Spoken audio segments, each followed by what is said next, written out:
Okay, Broncos country, looks like we are live, but you guys know the drill by now. We've got to let the stream breathe for just a second here and make sure that everything is nice and stable all across the YouTube platform.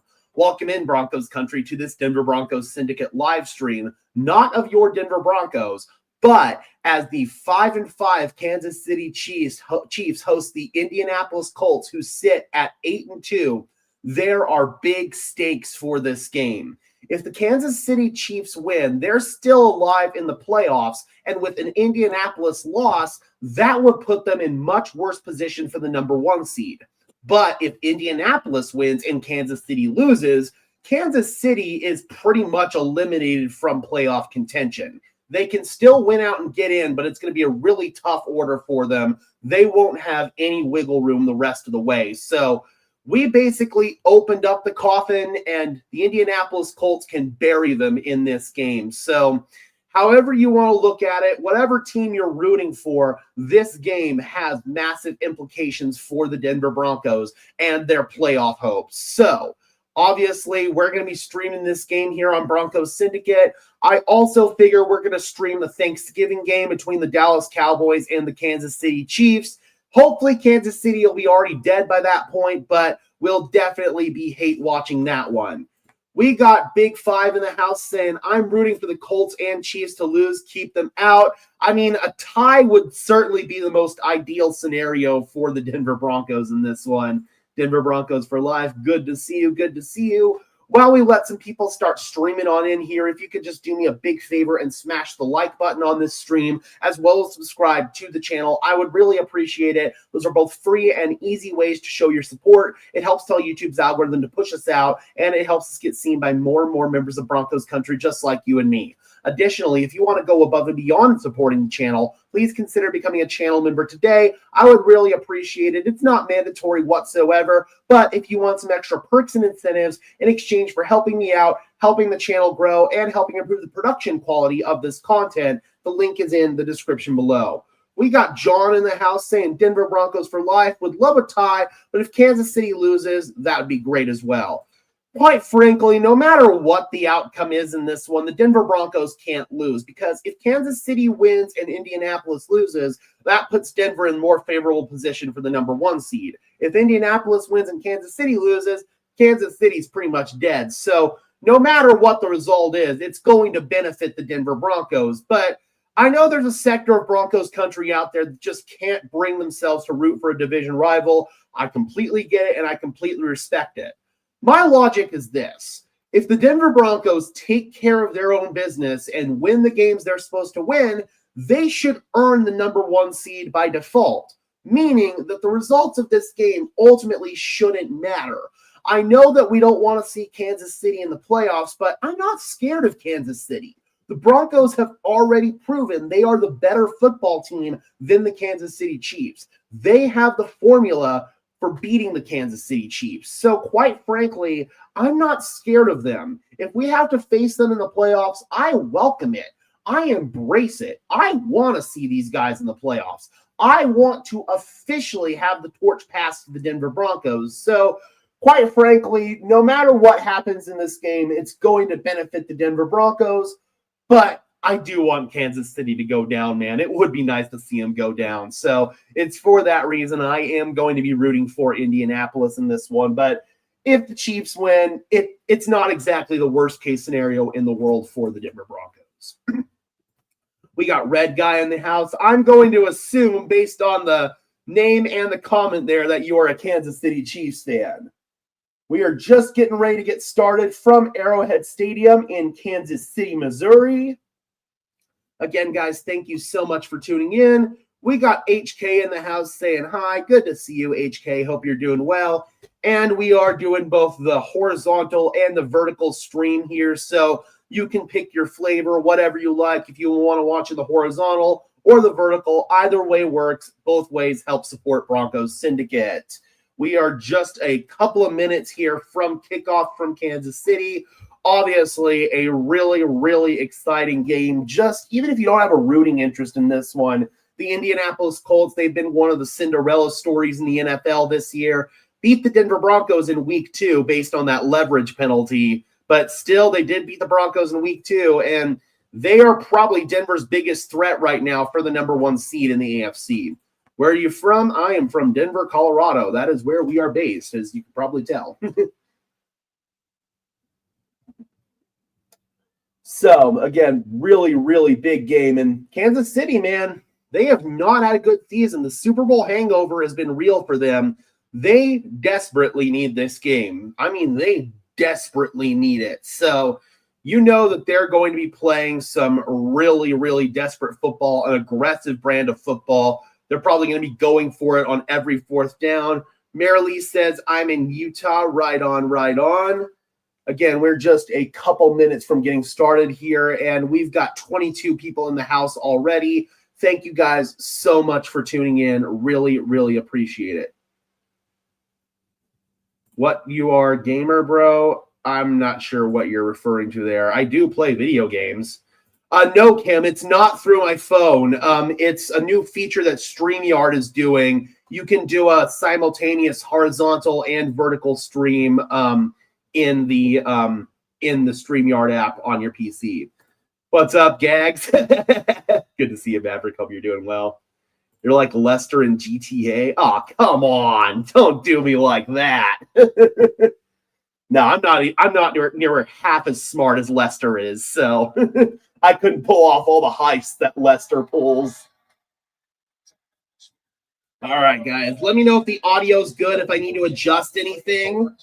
Of course, we can't show the game because the stream will get taken down, but we got game audio and play-by-play. Next best thing we can do.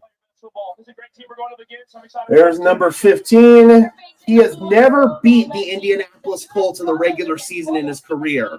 He has beat them in the playoffs, but he hasn't beat them in the regular season. Maverick says, I'm rooting for the Colts, honestly.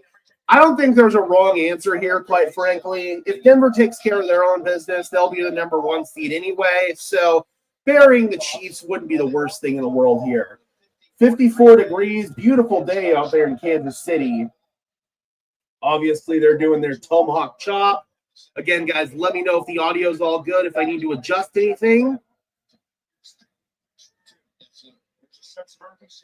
Harrison Butker set to kick off, so Colts are going to get the ball first. Let's get it, Broncos country. And here we go from Kansas City. Comes the return across the 25 down to the 31-yard line. And that is where the Kansas City Chiefs defense will start off, and the Indianapolis Colts offense with Daniel Jones. Obviously, Jones and the Colts beat the Broncos earlier this year. They lean heavily on their ground game with Jonathan Taylor.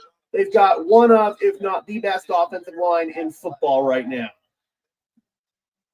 First down and 10, and the crowd's already in full throat there in Kansas City. Jones is under center. Tyler Warren in a wing to the right, and they're going to start off with Taylor. And Taylor lowering his shoulder, still going, bounced off the initial contact and turned it into some extra yardage for a gain of 8 on the opening play for Indianapolis. I don't want to see any chance of the Chiefs in the Super Bowl. I get it, man, but they're going to have to go through Denver, and I think the Denver Broncos are the better team. Second down and 2, there's Steve Spagnuolo, Chiefs defensive coordinator. Little shift from Michael Pittman, fake it to Taylor and dump it to Taylor. And he is met immediately at the line of scrimmage. Maybe fought forward for a yard right there. Looks like he did. Nick Bolton and Shamari Connor in on that tackle. It's going to be a 3rd down and 1 here for Indianapolis. I'd imagine both these teams are going to be very aggressive in this game in terms of going for it on 4th down. And once again, the crowd at Arrowhead is just nutty. Hopefully I can do my best to drown out Tony Romo in this one. Bronco fan says, I need the Colts to win. Jones is under center. 3 straight plays under center. It's Taylor, and he's got the first down. Able to wiggle around Drew Tranquil. Picks up 2, and that'll move the chains for Indianapolis. So, Colts come out, run 3 straight plays under center. All three of them go to Jonathan Taylor, and now they've got a new set of downs. 13-20 and counting in the first quarter.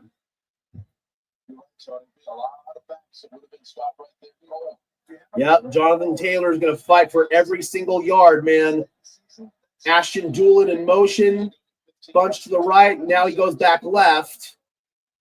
Take it. Jones dumps in the flat. It's Michael Pittman. And Pittman, he's going to get 6 yards off of that. Forced out of bounds by Jalen Watson for the Kansas City Chiefs. That'll bring up a 2nd down and 4 for Indy. Yeah, it kind of feels like a lot of people in Broncos country are going for the Chiefs today. Or, I'm sorry, are going for the Colts today.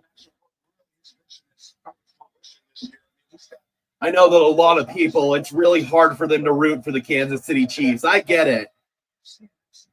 Who scares you more in the playoffs, Patrick or Jones? Who would you rather face? I mean, I'd rather face the team we'd be facing at home, and that would be the Kansas City Chiefs. Handoff. Taylor gets a couple. Tackle made by Leo Chenal, but there is a flag. In the backfield, they're already walking back. That's a holding call. At the end of the day, I'm not scared of the Chiefs. We've already proven we're better than them. Yo, they gave Alex Moore this game? They gave the rookie ref this game? Are you serious? This dude is so inexperienced, and watching him officiate a game is a disaster. Offensive holding, walk that one back. Alex Moore was the official in the Broncos Week 4 game Monday night against Cincinnati. That was an officiating disaster, and all of the games that I've seen from him since have not been any better. So I don't like this. I don't like this at all. You'd think they would have given a more experienced ref this game. Yeah, I don't like it, Maverick. I really don't. 2nd and 13 after the holding penalty. This is the first shotgun snap for the Colts in this one. Now Jones is adjusting the play. 4, 3, 2, 1. They got to snap it. Just got it away. Pressure coming from Karlaftis and Jones along the sideline with a quick completion there to Michael Pittman, but that's only going to net 3 yards. Might have got him back to the original line of scrimmage. It did. 3rd down and 10. Yeah, George Karlaftis was immediately breathing down Daniel Jones' neck right there. 3rd down and 10. 11-21 and counting in the first quarter. It's been a solid opening drive so far for Indianapolis. They want to keep it going here. They're at their own 42. Trips to the right. Taylor standing to the right of Jones. Warren on the left side. He stays into block. Flag flies at the snap. This might be a free play. Down the seam. It's caught by Michael Pittman. We'll have to check the flag. It might have been an offside penalty, or it was on the Colts for illegal procedure. Oh, legal formation. Whenever the flag flies right at the snap, it's either offside or it's some illegal procedure. Unfortunately, it was the latter there for Indianapolis. So that walks them back even further. Takes away a massive play. Oh, looks like one of the tackles, the right tackle was too far in the backfield right there. They've been calling that a lot this season. So now it's 3rd down and 15. Couple of killer penalties for the Indianapolis Colts on subsequent plays.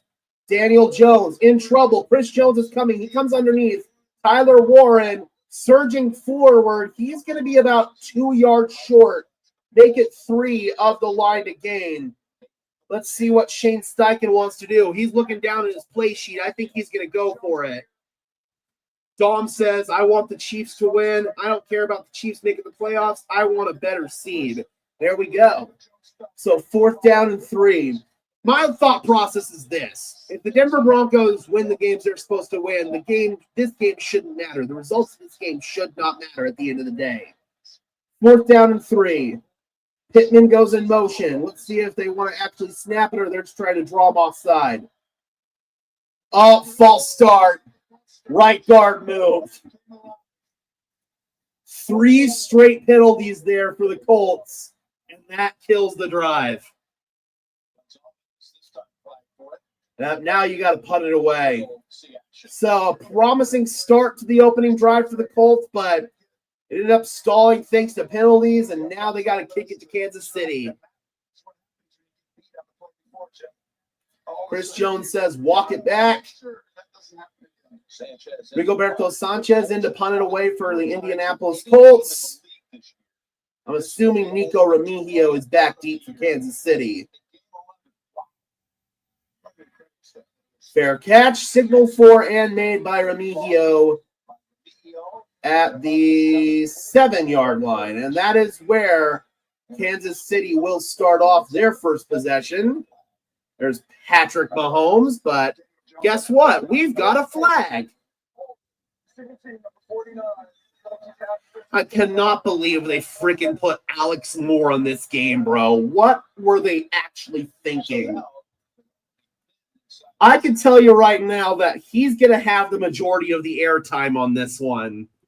It's like the Broncos penalties. Again, it doesn't help when you have an inexperienced ref that is going to literally call the slightest penalty. If you sneeze, he's going to call a penalty. So, yeah, this is not good, man. You have to wonder if this was done intentionally by the league or not. I don't know if Taylor's there or not. They haven't shown her yet.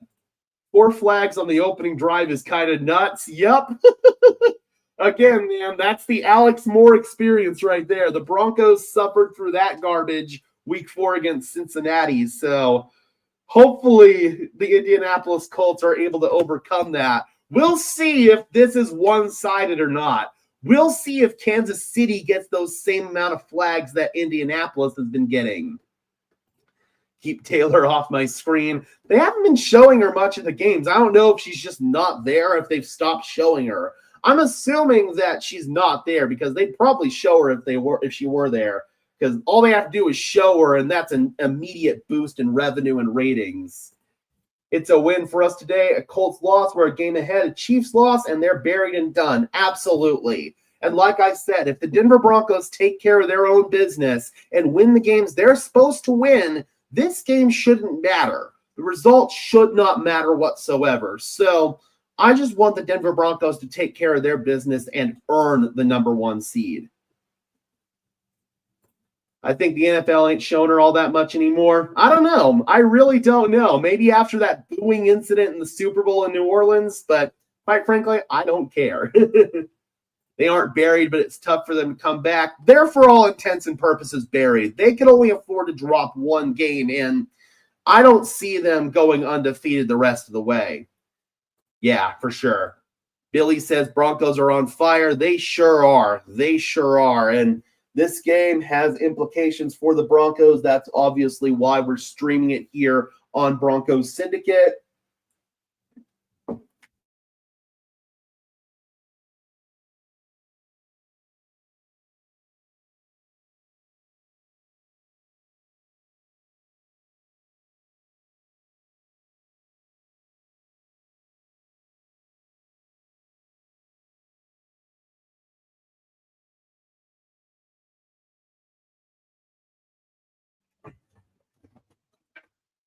Okay, sorry about that, guys.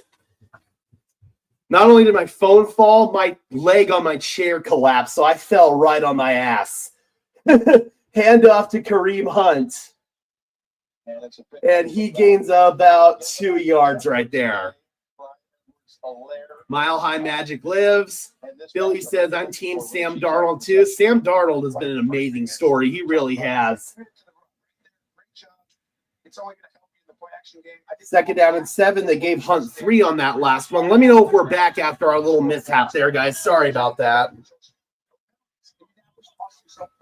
I literally landed right on my ass. Oh, it's tipped. It's intercepted. Oh, it's intercepted by Latu. It got tipped in the air and intercepted. And Indianapolis is going to have a 1st and goal at the 2. Oh, my God, dude. Holy crap. Just deflected. He was trying to throw the slant to Rice. Latu was right in the lane. Holy crap. How did he not see Latu? Tipped it and deflected it to himself. Let's go. Awesome. Cool. Let's go, baby. First down and goal inside the 5 for Indianapolis.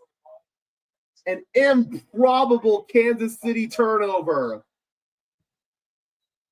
Maverick says, and there's a Jonathan Taylor score. I imagine it's coming. All right, they're going to give it to him at the 3-yard line. First down and goal, 8:54 in the first quarter. That's a game changer, man. It's Taylor. He's in trouble, and he is going to be swarmed in the backfield. Kansas City was all over that. Shamari Connor with the tackle. Can I move my camera? I can try. I mean, it doesn't really change the positioning of it too much, unfortunately. Yeah, I'm not sure how it's looking on the vertical right now. Second and goal, 8:25 and counting in the first. That backed them up to the 6. They lost 3 yards on that. Pittman shifts. Bunch formation with Warren at the top. Comes underneath. Touchdown! Touchdown, Michael Pittman! Let's go! What a start! So the Indianapolis Colts, they got a punted away on their opening drive, but they get the ball on a tipped interception by Laiatu Latu at the 3-yard line, and they're able to cash in with Michael Pittman. Let's go. So are you guys rooting for the Colts? At this point, I just want the Denver Broncos to get the 1 seed, and if they win the games they're supposed to win, they should get the number 1 seed. So the results of this game should ultimately be irrelevant. So for that reason, I'm going for the Chiefs to get buried. We got JP in the house. Good to see you. Hope you are doing well. Got to make sure that Pittman was in. Everything looked good there. But they will review it. All scoring plays are subject to booth review. And they confirm it. Let's go. So, an early statement by the Indianapolis Colts. The extra point is good. And Indy leads 7-0. Points off turnovers is huge in this game. What's your take on Denver signing a wide receiver in free agency? I would like them to. I'd like them to sign a more prototypical Z wide receiver, somebody who can be the other outside receiver alongside Cortland Sutton. But the Z position, you're lining up off the ball. You go in motion a ton. Denver's got a couple of slot guys in Troy Franklin and Marvin Mims, but they don't really have a true Z. Bryant, more of an inline guy as well as a backup X. So that's the type of receiver that I would want Denver to go after, be it through free agency or a trade. Mahomes is turning into Russ. That was a bad turnover, man. I don't know how he didn't see Latu in that throwing lane. So, yeah, we got Lanks in the house. Good to see you. So, big turnover right there. And in a game like this, getting those points off turnovers is what ultimately could decide the outcome of this one. We'll see if there are going to be any other turnovers in this one, but you cannot give either one of these offenses a short field. If you do, you're asking for trouble.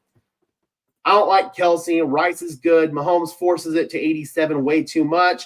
That's his safety valve. It's his security blanket, man. So naturally, he is going to force it to Travis Kelsey. But I know that it frustrates a lot of fantasy football people, especially when one guy's getting all the target wealth and there are other guys out there that could be more consistent contributors. I definitely get it, but that's one reason why I don't play fantasy football.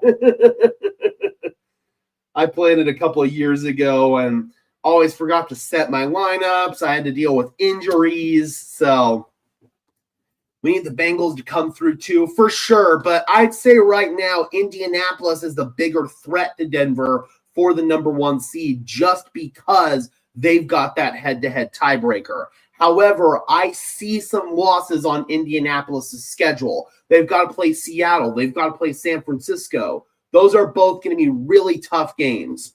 I do appreciate Mahomes running the ball. Maverick says fantasy football is overrated. It really is, man. Like, I don't understand the hype. I will dabble in some daily fantasy football, like prop bets and stuff like that. But no, in terms of like having to manage a lineup every single week and all of that, I'm just not in on it, man. I'll help my buddy out. He likes me to help him with his fantasy drafts, but outside of that, I do not dabble in fantasy at all. It feels wrong seeing another Indianapolis Colt wear the number 12, man. Michael Badgley, the kicker's wearing it. That's Andrew Luck's number. That should be retired. Fielding it is Nico Remigio, and a little hurdle right there from Remigio, and he's out of bounds near the 26. Kansas City in one-score games. It has been night and day between last year and this year. Last season, they were 12-0 in one-score games, best all time. But this season, Kansas City is 0-5 in one-score games, including last week's game against the Denver Broncos.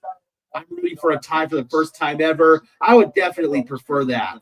I'm a football Minnesota Vikings fan. Thank you for the stream. Pretty cool in here. Thank you so much, Billy. And since you're a Vikings fan, go check out the channel Broncos Syndicate. It's hosted by my guy, Trey Wicks. He brings almost daily Minnesota Vikings content, just like I bring almost daily Denver Broncos content here. So please go check out Trey's channel. We're trying to grow him over there. I would really appreciate it if you are a Minnesota Vikings fan. Again, Vikings Syndicate.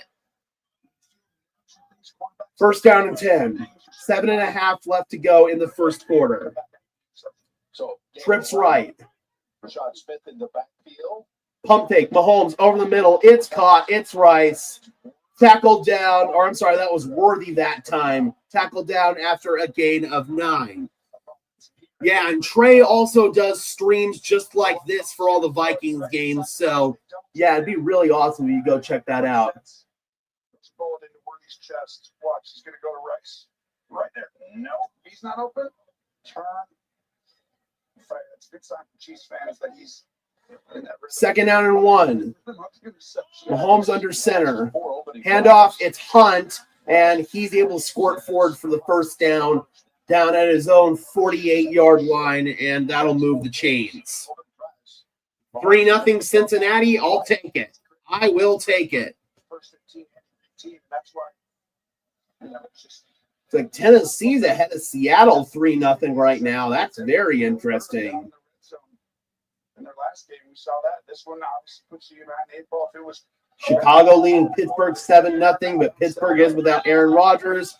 3 tight ends for the Chiefs here. They all shift on this one. Handoff up the middle. It's Hunt. Hunt grinding out those tough yards. Give him a gain of 7. So without Isaiah Pacheco in this one, you've got to figure that Kareem Hunt is going to get a pretty heavy share of the workload. Mahomes might be doing high knees by halftime. Minnesota 3, Green Bay 7.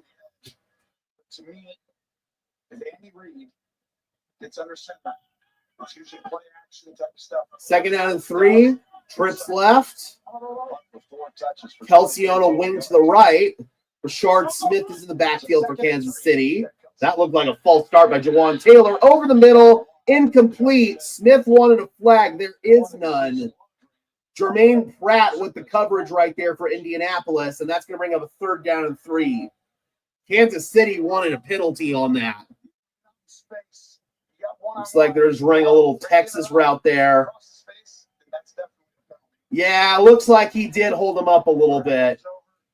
Have to get a better look at it and see if there was like material restriction, but it did look like that was a penalty in real time. Yeah, Tony's annoying. Hopefully I can drown him out. Over to Rice, there he is, and he's got the first down. Yep, Colts weren't ready for that play. 5 minutes and counting in the first quarter. There's Lou Anarumo, the Indianapolis defensive coordinator. 19th in total defense this year. He was in Cincinnati last year and lost his job. Little orbit motion right there from Rice, and they hand it off to Hunt. Hunt still going, grinding out a first down, gain of 10. Tackle made by Cam Bynum for the Colts.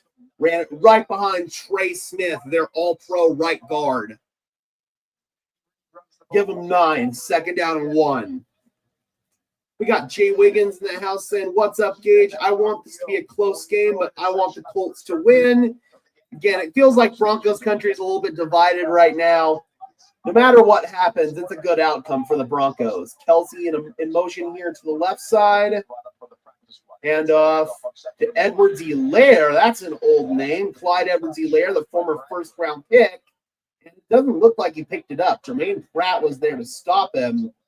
Let's see where they spot it. It looked short to me. And they're going to say 3rd down and 1, so he did not pick it up. Comes in as an eligible receiver on that offensive front. All right, let's see what Matt Nagy and Andy Reid dial up here on a 3rd down and 1. Little inverted wishbone formation, and it's Kareem Hunt. Nothing fancy. He's going to pick up the 1st down. Running behind those 3 tight ends there for Kansas City. They've been using these 3 tight end sets a lot more recently. I don't mind Aikman too much, but Collinsworth is so hard to listen to. And next week, we get Collinsworth here in Denver. Before the Buffalo game, you watched 3 out of 4 games, they're rushing for 140, 50 yards a game, and I was like, this is the most... So 1st down and 10, Kansas City on the move. They are at the Indianapolis 29. So this has been a really extended drive after their turnover. Dumping underneath to Smith. He's got a lane to turn the angle, and he's got the 1st down. Not a fair matchup when you got a defensive lineman chasing a really speedy running back. Just dumps it off in the flat right there, and Smith is so speedy, turns the corner on Tyquan Lewis. That's just not fair. That is not fair at all. Run the ball, get the ball out fast. The celebration from Smith afterwards. And it's 1st down and 10 now from the Indianapolis 19. Indy's showing single high coverage. Now they kind of rotate down, and they blow it dead. They're trying to throw it out to Rice really quickly. And see what the stoppage is.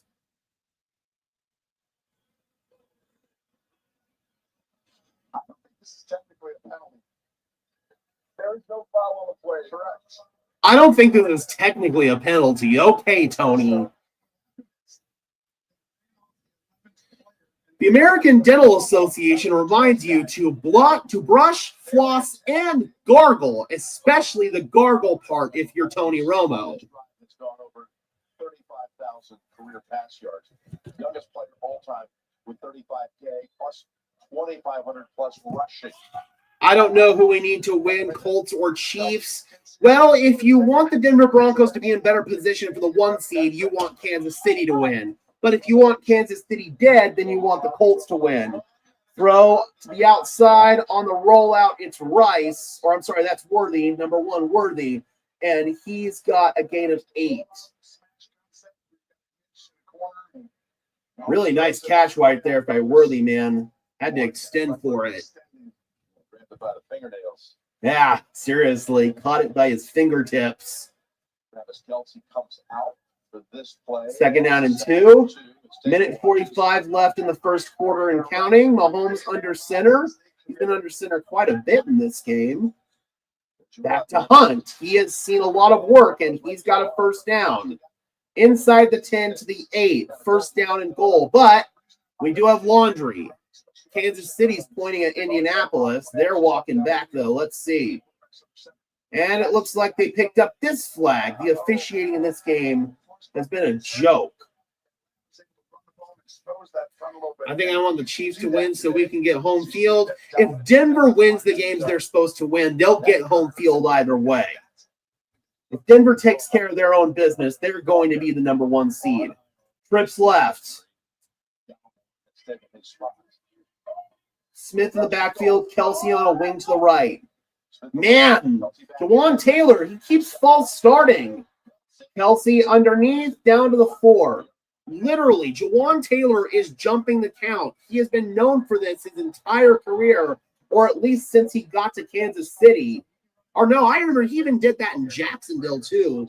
Really annoying to watch. Might have covered this, but what does a tie do for the standings in the number 1 seed? I'll have to look for sure, but I believe that a tie would put both teams in negative position.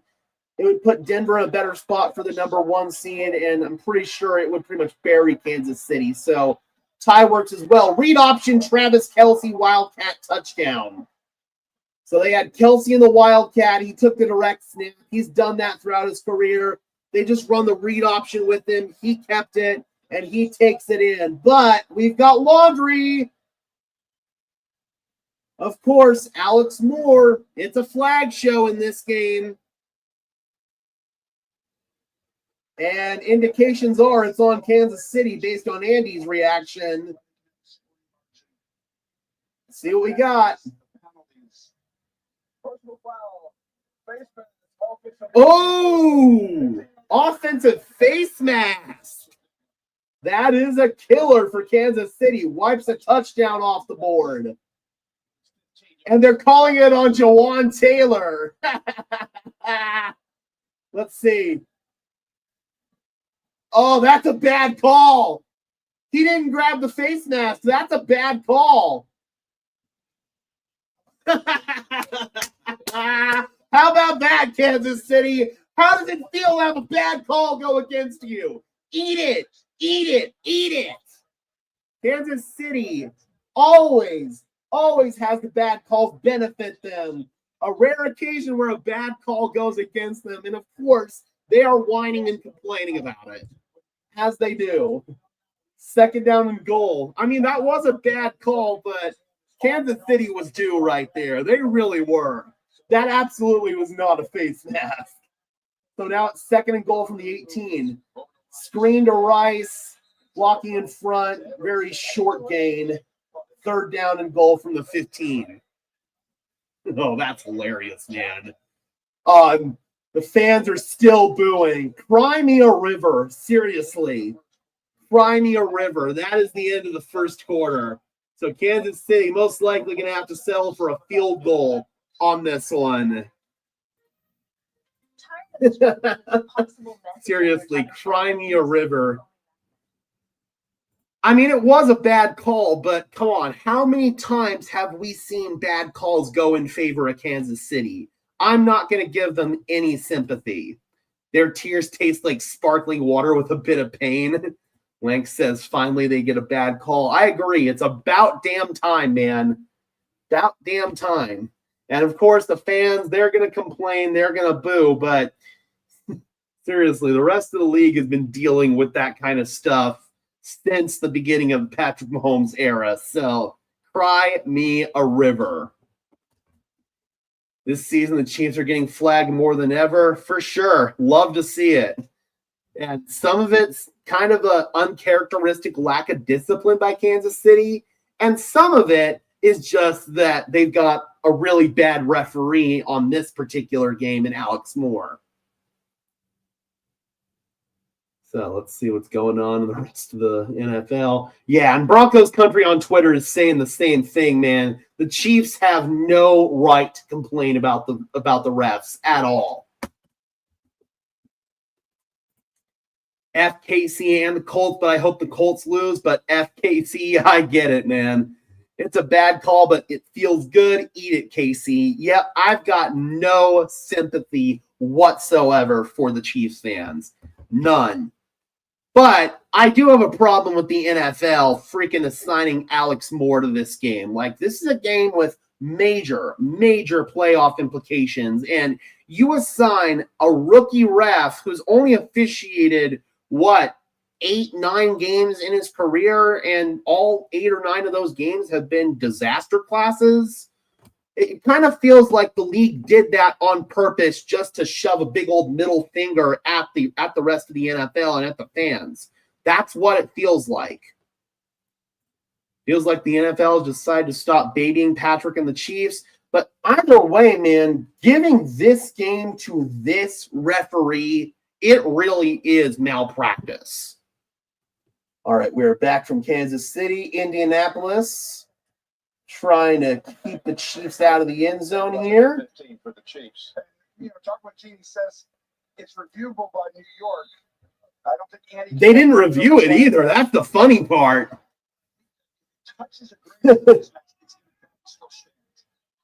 It didn't look like it did, though. That's the thing. That was a bad call, and they didn't review it. But I have no sympathy. Oh! Offside. They blew it dead. Why did they blow it dead? Were they going to say he's unimpeded to the quarterback? I don't know why they blew it dead. Dude, the officiating in this game is a joke. Why'd you blow it dead, though? You need to announce that it's unimpeded to the quarterback if you're going to blow it dead. They didn't. Seriously, this referee is a joke.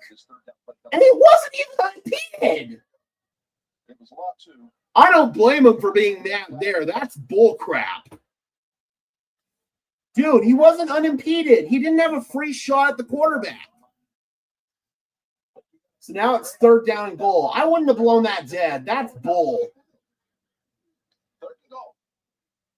Pressure. Mahomes just chucks it upstairs, and he throws it away. And Kansas City's going to have to settle for a field goal. I don't feel bad about the face mask, but that one was bull. That should have been a free play. He's going to go ahead and put 5 guys over the ball and now twist. Yep, little stunt up front. Kansas City can't pick it up, and a rare occasion where Creed Humphrey, their all-pro center, gets beat, and beat bad. Here's Harrison Butker, Mr. Wide Right himself, for a 28-yard attempt. And that time he's right down the middle. So, Kansas City, they march downfield. Some penalties, push them back, and they end up having to settle for a field goal. 7-3, Indianapolis maintains their lead. So this game's had a little bit of everything so far, but it's definitely been a ref show, an absolute ref show, man. And I know collectively we don't like that as NFL fans. We don't want to see the refs on the screen. No matter what team we're rooting for, we don't want to see refs taking up all the airtime. So, yeah, not fun. Not fun at all. Courtesy of ref ball indeed. Bengals doing us a favor so far. Is it still 3-0? Let's go ahead and actually look at some NFL scores here. Why don't we? Why don't we? Up, Seattle tied Tennessee. They're at 3-3. 7-3 still, Packers over Vikings. No score in the Jets-Ravens game. Still 3-0 in the Bengals-Patriots game. Steelers-Bears, it's tied at 7. Giants, they lead the Lions 10-0. Oh, boy. Oh, boy. My guy Derek over at Lions Syndicate, he is probably fuming right now. How are the Lions down 10-0 to the Giants? Holy crap, bro. Dude, how in the hell are the Giants leading the Lions? Is this like one of those Jameis Winston mega games? Like, is Jameis going off in that one? What is going on? Oh, man. I know that Lions fans are going to be pissed. Absolutely pissed. Yeah, I don't know what's going on in that one, but it wouldn't surprise me if Jameis is having like one of those big Jameis games that he usually has at least once per season. Dude, that's crazy. We'll see if Winston's going to be in there or not. Dart might be back by that point. 5 for 7 for a $129 and a touchdown. That's pretty damn good, man. Last time we got the full Jameis Winston experience was that Monday Night Football game. That was against the Broncos. I was at that game. Really crazy. Obviously, Jameis Winston, 500 yards, 3 touchdowns. Then threw a couple of touchdowns to the wrong team to top it all off. So we'll see how this one ends. Oh, my God. Florida State's retaining Mike Norvell. Oh, come on, bro. Have fun with another year of mediocrity. Butker kicks it off. And fielding it there is Anthony Gould, and he is going to be popped at the 25-yard line. Big time hit, and that's where Indianapolis will start off. Wandale, $106 and a touchdown already? Damn. That's crazy. Poor Lions, man. They fell victim to the Jameis Winston experience. So many creative, artistic ways to raise awareness to most needed. First down and 10. 14:47 in the second quarter. Little pop pass. It's Josh Downs trying to turn the corner, and he gets to about the 30-yard line. Oh, is it My Cause, My Cleats Week? One of the cooler things that the NFL does, man, players, they get to wear customized cleats, benefiting charities of their choice. That's what happens when you beat Bama. Still, though, man, he's like the epitome of mediocrity. I'm not an FSU fan or anything like that, but I can't stand bad or mediocre football, and keeping him is going to keep that there in Tallahassee. Handoff to Taylor, bouncing it outside, and give him a gain of 5. Third down and 1.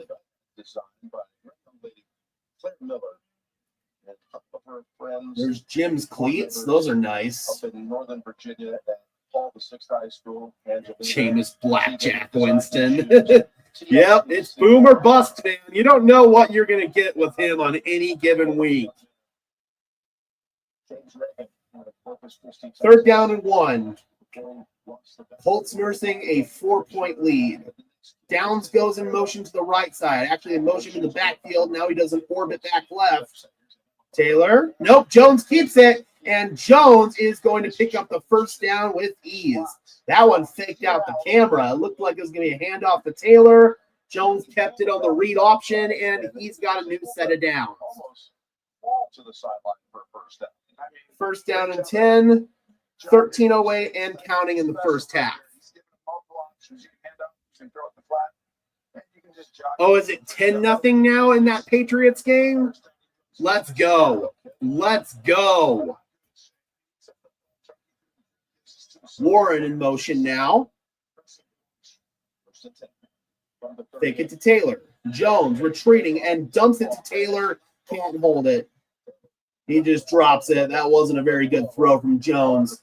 Had to throw it off his back foot, and Taylor could not handle it. Bengals pick 6. Let's go. Oh, I think they're going to show it. Nope.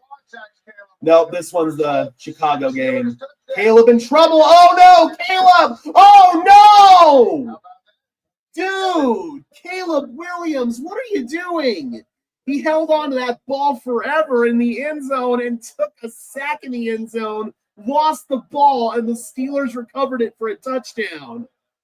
Oh, dude, what are you doing, Caleb? Now it's 2nd and 10 for Daniel Jones over the middle. That's Mo Alley Cox, the backup tight end. Been in Indianapolis for a long time, and he picks up 9 yards, bringing up a 3rd down and 1. Geno Stone with the pick. Let's go, baby. Let's go.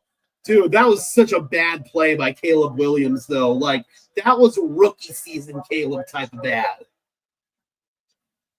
3rd down and 1. Danny Dimes is 7 for 8 for 41 yards and a touchdown so far. Jones under center.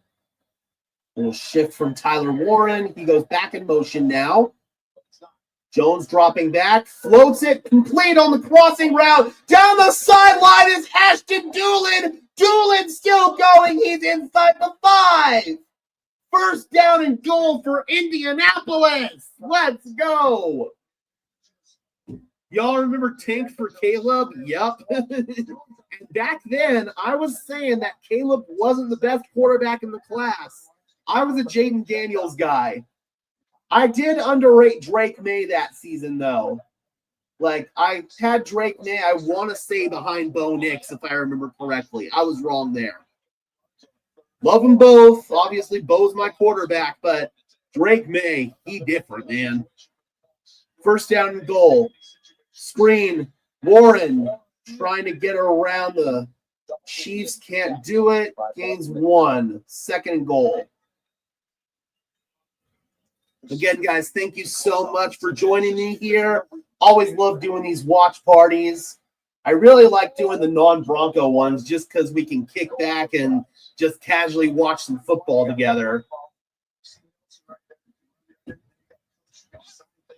2nd and goal. From the 4-yard line. 2 receivers at the bottom of the screen on the left side. Michael Pittman at the top of the screen. Now they motion the tight end Ogletree to the right. Jones in trouble, fires end zone. Caught, touchdown! It's Drew Ogletree. Their 3rd string tight end gets in on the party. Anybody who had a Drew Ogletree anytime touchdown ticket, they're feeling pretty good right now. Have to make sure everything was clean here. The official kind of hesitated on it. Catch. 1 foot, 2 foot, touchdown. Let's go. So Drew Ogletree getting in on the scoring party. Let's go, baby. And Indianapolis with an early statement at Arrowhead. Yep, that's a touchdown. Extra point, Michael Badgley drills it right down the middle. So Indianapolis with a 14-3 lead over the Kansas City Chiefs. Indy's first offensive drive stalled out, but then they got the tipped interception, set them up 1st down and goal from the 3. They cash in. Now they go on another drive here, and they cash in 14-3. Let's go. Nice throw from Daniel Jones. Back of the end zone to Drew Ogletree. Really, really good stuff. I was a Bo Nix fan since that Oregon-Colorado game. Yeah, that was one where Bo Nix lit it up. He definitely did. 10-0 Bengals. Absolutely love it, man. So this game is going really, really well for the crowd that wants Kansas City to be buried. So I can't believe it, man. Kansas City, they're in danger of falling below 500 heading into Thanksgiving. What would your opinion be on the Broncos signing Brandon Ayuk? Not worth the headache. Not worth the headache. He's making noise in San Francisco. San Francisco is a good team. He'd be making the same kind of noise here in Denver. Sean Payton, he doesn't want anything to do with Devo receivers. That's why he traded away Jerry Jeudy. So I don't think they'd be interested personally. Shai says Kansas City Chiefs losing again. Oh, it feels good, man. This might be the game where the Chiefs get buried, but as I always like to say here on this channel, it ain't over till the fat lady sings. There is still a lot of football left. Brandon is way too dramatic. He's like Jerry.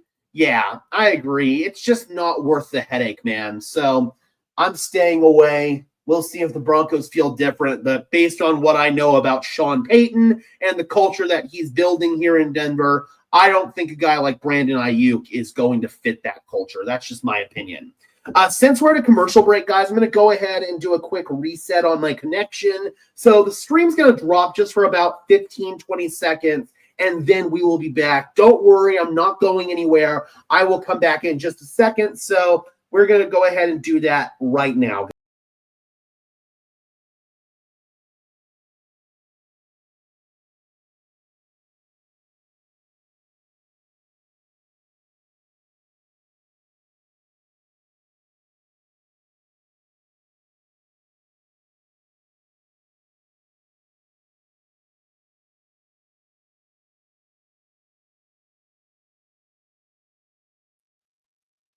And as promised, we are back. On that drive, Daniel Jones, 5 for 6, 66 yards and a passing touchdown. He's already got 2 passing touchdowns in this game.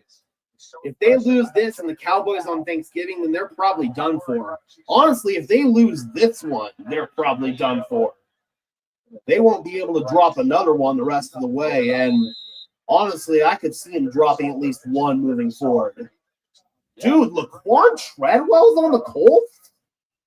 Laquan Treadwell's still in the NFL? Holy crap. Former first-round bust by the Vikings. I cannot believe that guy is still in the league. Jackson Smith and Jigba's way too good. Yeah, he's different, man. He has been playing at a really high level this year. All right, so let's see how Kansas City responds, being down 14-3 here, 10:25 in the second quarter. They've been going under center quite a bit in this one. They got two tight ends. Fake it. Patrick dumping it. It's the backup tight end, Noah Gray, fighting for some extra yardage. Tackle made by Sauce Gardner after a gain of 3. Obviously, Sauce coming over in that big trade with the New York Jets involving multiple first-round picks. And by making that trade, Indianapolis is banking their future on Daniel Jones as their franchise quarterback. They believe in Danny Dimes. 2nd and 7. Kelsey a little shift. Looks like it's going to be zone for the Colts. And up the middle, it's going to be Kareem Hunt. Get him a couple. Grover Stewart there to stand them up. Big boy. Always love Grover Stewart's game. So that's going to bring up a 3rd down and 4. Kansas City in danger of going 3 and out on this possession. Let's see how aggressive Lou Anarumo wants to be here with this call.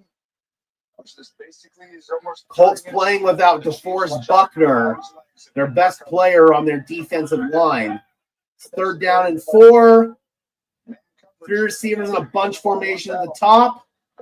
Mahomes in trouble, climbing. He's got the 1st down, and he's going to slide down. He wanted a flag. Isn't going to get it. Also looks like his ankle might be a little bit gimpy. That ankle's been a problem his entire career. A big rushing lane. He took it. He picked up the 1st down and slid down. Yeah, that's not a penalty. That is definitely not a penalty. 8.5 left to play in the first half. New set of downs for Kansas City from their own 33. Patrick comes underneath to Hunt, and Hunt tiptoeing down the sideline. Let's see where they spot it. They're going to spot it as a 2nd down. Oh, here's that pick 6.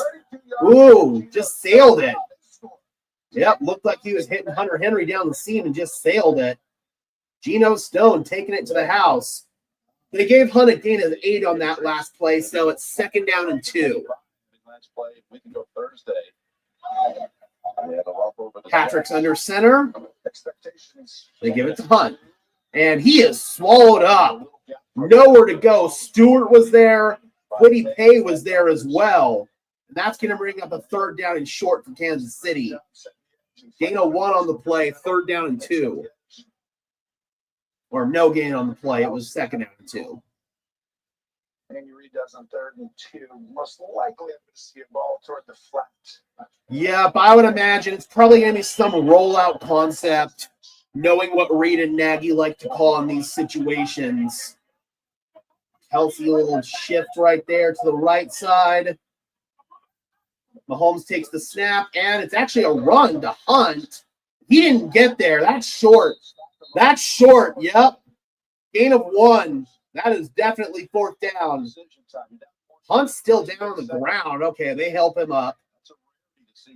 Yeah, he was denied, and I have to imagine Andy Reid's going to go for this here, and now we might see some sort of rollout concept. They really like to call those on 4th down.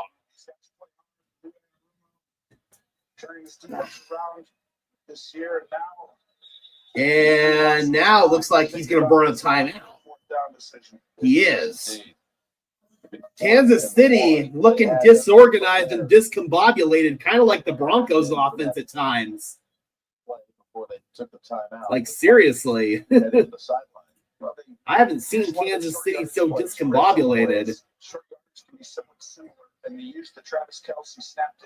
Matt Nagy, he's trying to decide what to do here. It's kind of a collaborative effort, the play calling between Nagy and Andy Reid.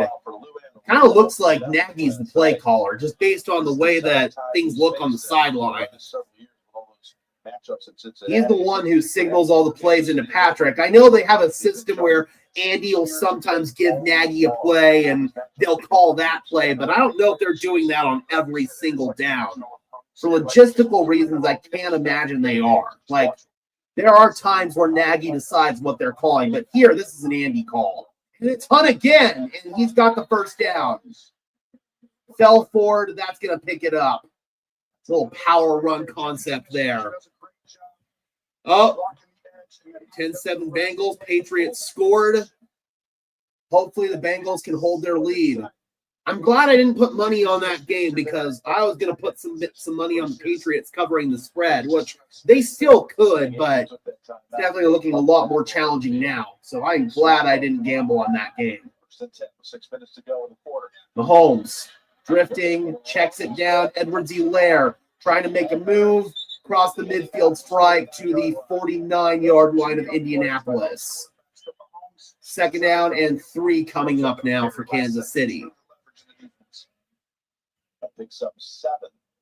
Just a reminder, guys, during halftime, we will be taking a brief intermission. So if you need to use the restroom, refill your beverage, take a bong rip, I will be doing all 3 of the above. So that will be your opportunity during the halftime intermission. Patrick is 10 for 13, 67 yards, and that interception. Kelsey in motion. It's a running play, and squirting forward is Edwards-Helaire to the 45-yard line of Indy, and that'll move the chains again. 1st down, Kansas City.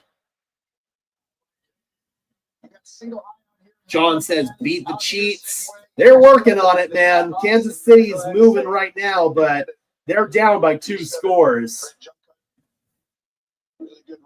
And again, there are some here in Broncos country that want the Colts to win. There are some that want the Chiefs to win. And then there's me. If Denver takes care of their own business, the results of this game are going to be irrelevant.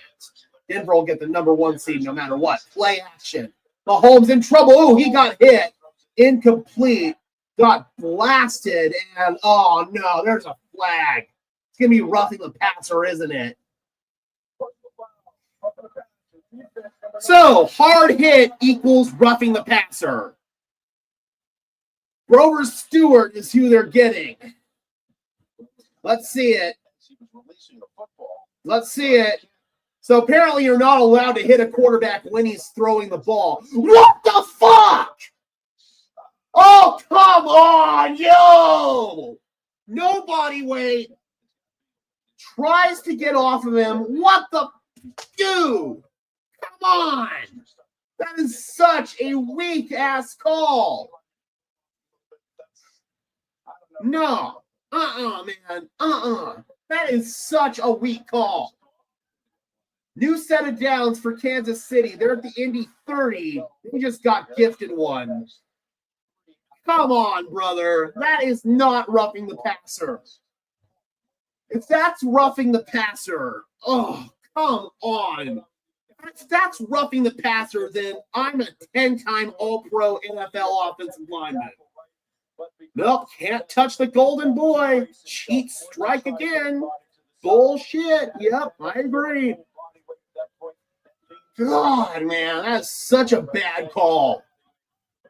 2nd and 7 now from the Indianapolis 28. Trey Smith is off. That's huge. Mahomes is rolling. Sack him! Yo! Oh, there you go. They got him. Mahomes is like 15 yards in the backfield. Samson Ebukam initially had a chance to sack him and couldn't. And he's locked up right there. Nowhere to go. Good coverage by the Colts. Oh, that was Lewis, actually, that nearly had him in the backfield, but still. Come on, dude. You can't let him just dance in the backfield like that. 3rd down and 9. Let's get off the field. Freaking bull, man. Mahomes climbing the pocket, in trouble. He's going down. At the 30-yard line, he's sacked. Latu was in there, who had the interception. Austin Ajike, the former Bronco, was also in there. Ajike here in Denver a couple off seasons ago. He was the spy on Mahomes, and he's the one who actually wrapped him up right there. Good for you, Ajike. It'd be good for Harrison wide right Butker to show up right about now. Goes down to sacks on the last 2 plays, and it brings out Butker from 48. 48-yard try. Please go wide right. Oh, it almost did, but it draws back inside and goes down the middle. It looked like it was going to go right for a second there. It looked like it. Mr. Wide Right himself. And now that brings Kansas City down to a 1-score disadvantage, 14-6. I hate how we go to a commercial break. They're going to come out, run 1 play, maybe 2, and then we're going to go to a commercial break again before the 2-minute warning. Gotta love it. Gotta love it, man. There's one problem with the NFL. There's just way too many commercial breaks. Yep, courtesy of Ref Ball, spotting the Chiefs 3 points right there. Ugh, man. Seriously, you can't even breathe on Patrick Mahomes and it's not gonna be a penalty. Like, for real, bro. That's not roughing the passer. Oh, dude, Jameis again. Oh, man. Lions are cooked, chat. They are cooked. Jets up on Ravens 7-0. Here's the big question here. If Jameis is balling like this, how in the hell did Russell Wilson get the starting job week 1? Like, if you are going to start a veteran player, why not start Jameis? He's balling right now. Like, obviously, all roads were eventually going to lead to Jackson Dart for the Giants, which they did, but how in the hell did Russell Wilson get to start the season when Jameis is balling like this and Jackson Dart's been balling too? Like, the Giants clearly started their worst quarterback out of the 3. Oh, man. Yeah, I don't know. I'm obviously not watching that game, but if they lose to the Jets, man, woof. And that was one team I actually was a little bit scared of in the playoffs, but there's a chance they might not even make it. 17-7 Giants. Oof. Lions are in trouble. And again, my guy Derek over at Lions Syndicate, he cannot be pleased. The American Jazz Museum, located in the historic 18th Pride District. Oh, I did not know the Jazz Museum was in Kansas City. There's Trey Smith, Chiefs All-Pro right guard, getting his ankle taped. And wide right kicks it off. There's 2 field goals so far today. Fielding it is Anthony Gould, and he's going to grind across the 30 to the 31, and he's body slammed. He got WWE'd right there. That's normally a penalty. Daniel Jones, 2 passing touchdowns already in this game. He's looking really, really surgical. Hitting those crossing routes, stepping up and making layered throws in the back of the end zone. He's been legit today. 10 for 11, 94 yards, and 2 passing touchdowns for Danny Dimes. And now Danny's under center here. Handoff goes to Taylor. Left side, Taylor pushed out of bounds after a gain of 9. Sits next to his old teammate Gardner Minshew on the bench. Gardner Minshew, of course, the former Colts quarterback. And that will take us to the 2-minute warning. And guess what? Another commercial break. So basically, we're going to get 6 minutes of commercials with 1 play in between. Gotta love it, man. Gotta love it.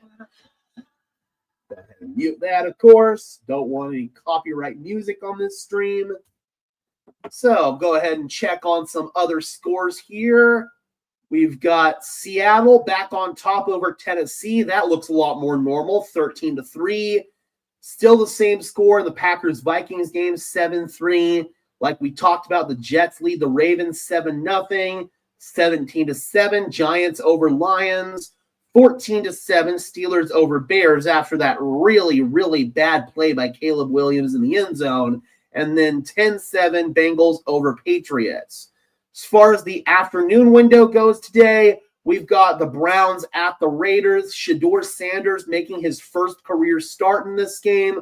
We've got the Jaguars at the Cardinals. The big game is going to be the Eagles at the Cowboys in the NFC. Philadelphia looking to establish their dominance in the NFC East. Then you've got the Atlanta Falcons at the New Orleans Saints. Kirk Cousins will be starting that game in place of Michael Penix, who's out for the season. Tonight, Sunday Night Football, we've got the Tampa Bay Buccaneers at the Rams, another big-time game in the NFC. And then Monday Night Football is going to be the San Francisco 49ers at the Carolina Panthers. Correct me if I'm wrong, but I'm pretty sure this is going to be the first primetime game for the Panthers in a couple of years, and I believe it's going to be the first primetime game of Bryce Young's career. 14-10, Flacco threw an awful pick six. Well, now I think that game's going to open up because I don't think Cincinnati's defense is going to be able to keep up. That's unfortunate, man. Cincinnati had an opportunity, and they may have just squandered it. Let's go ahead and make our halftime banner here.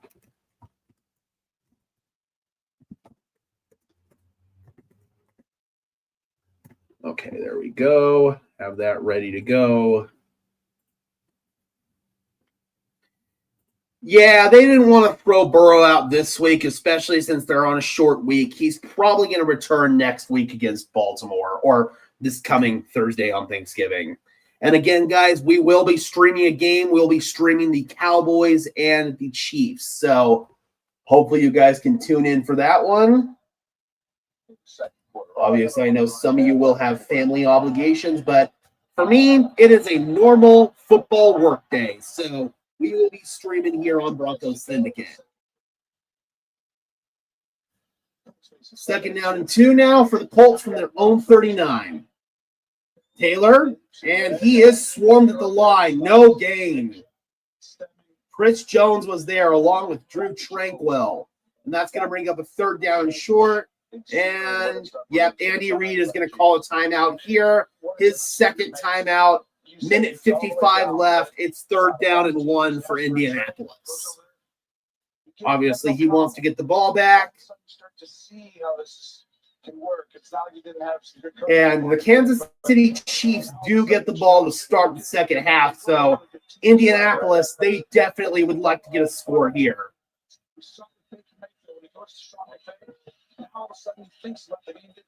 I have to imagine it's going to be 4-down territory here for Indianapolis. They know what's at stake. They don't want to give the Chiefs an opportunity to double up on points. That'd be sick. Thank you so much. That'd be absolutely sick. I have yet to be rated by Grossi. Down the field, ooh, broke it up, nearly intercepted, looking for Josh Downs. Jalen Watson in coverage right there. And that's going to bring up a 4th down and 1. What does Shane Steichen want to do? I actually got to meet Grossi a couple of years ago during the 30 and 30 tour when he came here to Denver. I got to meet both Grossi and Perna. Both really cool dudes. Yep, sure enough, they're going for it. That is the right decision. Danny's getting under center. Are they going to actually go, or are they just trying to draw him off? I think they're just trying to draw him off. Yeah, they are. They're not snapping it. I would have gone for that, man. Nobody's biting on that in the NFL. That might work in college or high school. That shit does not work in the NFL. Yep, they take the delay of game. They're going to punt it away. So this is a big opportunity here for Kansas City. They might get a chance here to get the ball, score, and then get the ball to start the second half.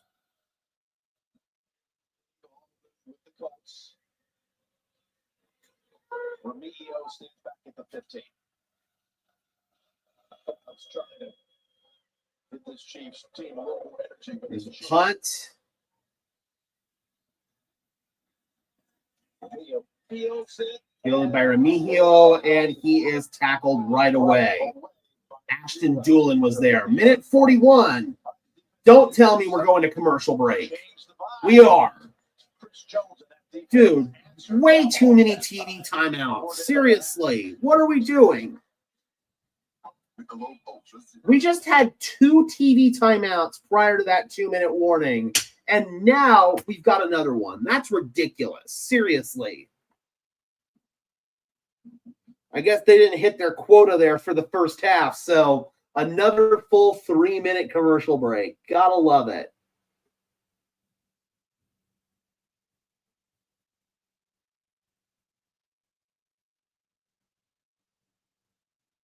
Looks like flags are a big problem in all the other games too. So feels like today is just a penalty flag day across the NFL, man. Gotta love it. Ooh, Joey Porter leg injury for the Steelers. Up, touchdown, Chicago. Caleb Williams to Colston Loveland.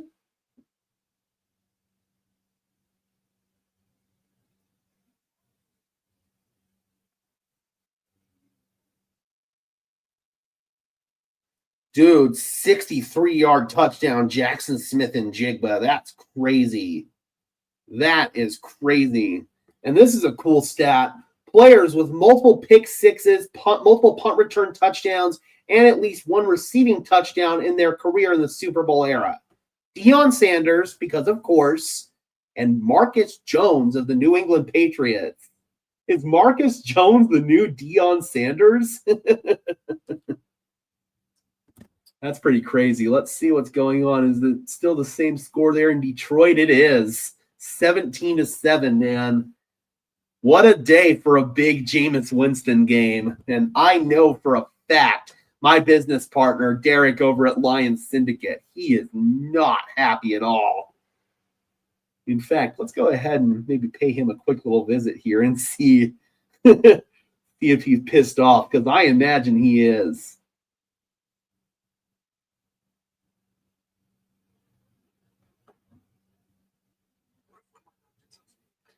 Three ads? No, I'm not sitting through 3 ads. That's ridiculous. I've never seen 3 ads on YouTube, and I have an ad block on my computer, but not on my phone. Oh, yeah, Derek is not happy. All right, here we go. Let's see if Kansas City can put some points on the board here before the end of the half. And again, they do get the ball to start the second half as well. Up the gut, and it's Hunt breaking tackles. Hunt still going all the way down to the 34-yard line. Kareem Hunt has been running with a vengeance today. Excellent blocking up front. Zaire Franklin, the linebacker, looked silly on that play. Yes, like Cairo said, poor tackling. Mahomes fires over the middle. Kelsey bobbles it and catches it. And he's going to be tackled down to 47. They hurry him up. Mahomes signaling in 2, 2, 2, 2, 2. First down and 10. They're on the ball. Patrick dropping back, stepping up, rolling to his right, fires downfield off the hands of Rashee Rice. That was Kenny Moore in coverage for the Colts. He might have gotten a piece of it. Yeah, it could have been, man. That was a great play by Kenny Moore. Showing it on all 22 right here. There's man covered across the board. This could have too. And that Yep. close to, but this is where we Great play by Kenny Moore. Great play. different than it's been in the past. Second down and 10. Patrick is 11 for 15, 81 yards and a pick so far in this one. And that's a false start. Trey Smith. One of the rare times the officials actually get the call correct because it was pretty freaking easy. Yeah, he was. He was. Drake comes right back in, and it was on 2. Not on 1. Yep. Gotta know what the snap count is. Second down and 15 now. At their own 42. Patrick fires over the middle. It's caught. Sitting down for it, Noah Gray. He's got the first down, and they are in Harrison Butker's range. 43 seconds. The clock is stopped. Kansas City still has one timeout to work with. Noah Gray. Yep. Zaire Franklin once again just out of position there for Indianapolis. Line up and take the matchup you want. At the 41. 2 receivers to the left. Clyde Edwards-Helaire in the backfield. Patrick looking right, fires over the middle. Travis, and he is caught. Number 0 tackles him, but there is a flag. Both teams pointing in each other's direction. Patrick thinks it's on Indianapolis. They're going to say face mask Indianapolis. Let's see if this was the right call. Half the distance to the goal, automatic first down. Where is the face mask? Yep, that one's the right call. That one actually was a face mask. Kelsey with the option route going right there. Yeah, Kelsey almost scored on that one. That's how we do it. Travis with a couple of catches on this drive. Not yet, no. But, boy, we saw that a lot in the Denver game.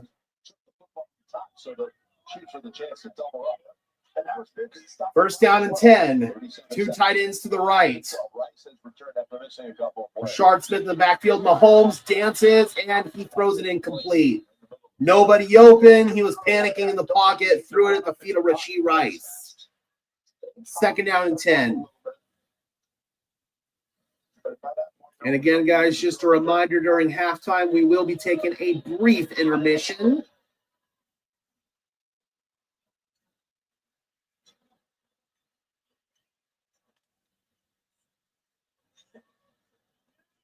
.32 seconds left in the half. Still one timeout for Kansas City. They're at the Indy 12. Still one to that timeout. Oh, and the Lions scored. Jahmyr Gibbs, 3-yard receiving touchdown. Mahomes dances, fires it out of the back of the end zone. Good coverage by the Colts. Nowhere to go. He throws it away. And guess what? We got more laundry. And Patrick's doing the little pointy thing. So I know for a fact it's roughing the passer. It's roughing the passer again, man. They call it on Latu. Let's see what we got. Good to see you, Jammin. Hope you're doing well. Yeah, that one's legit. That one's legit. He went low. That one is legit. They're going to call that one every time. The last one was bull. That one was legit. Soft, yes, but I know why they called that one. You can't go low. I'm a lot less mad about that one than the last one. But regardless, it's an automatic first and goal from the 6. And stoppage. Timeout, Indianapolis. 30-second timeout. So we got a little Derrick Henry State Farm commercial. Again, guys, thank you so much for tuning in. Just this little casual stream here as we watch a game that has heavy playoff implications for the Denver Broncos. And next week, obviously, Broncos will be back in their normal swing of things, practicing. So we'll be doing all the content, all the press conferences, injury reports, all that good stuff. All that good stuff. Let's hope they beat each other to a pulp to a 5-quarter tie. Got to protect their girl Patty, otherwise the check won't clear. If that was Jones, there'd be no flag thrown. We all know the officiating is one-sided, and it doesn't help that you've got a terrible referee in Alex Moore to boot. First and goal, pop pass to Rice. He's got a block, and Rice inside the 5. Mark him at the 4. Second and goal. And again, Kansas City, they get the ball to start the second half, so they've got a golden opportunity to double up. Reed and Nagy deciding what they want to call. Patrick's on the sideline with them.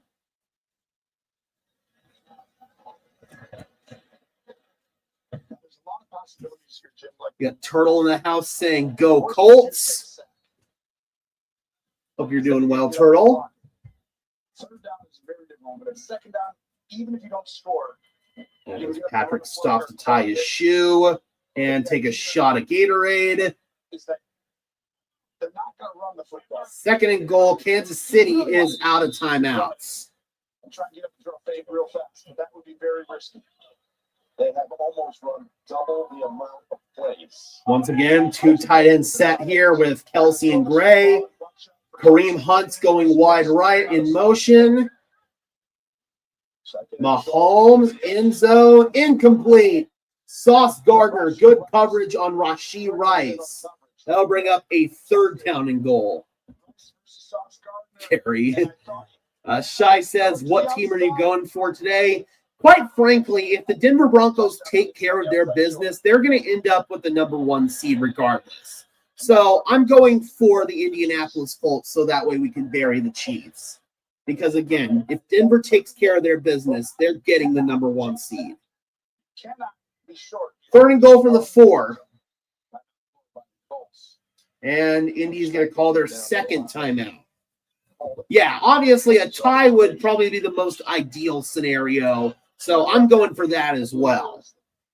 But that's probably not going to happen. So if we've got to pick a winner in this game, I'm going to pick the Colts. That was against Amarillo in Cincinnati. Exactly other end zone. Similar situation.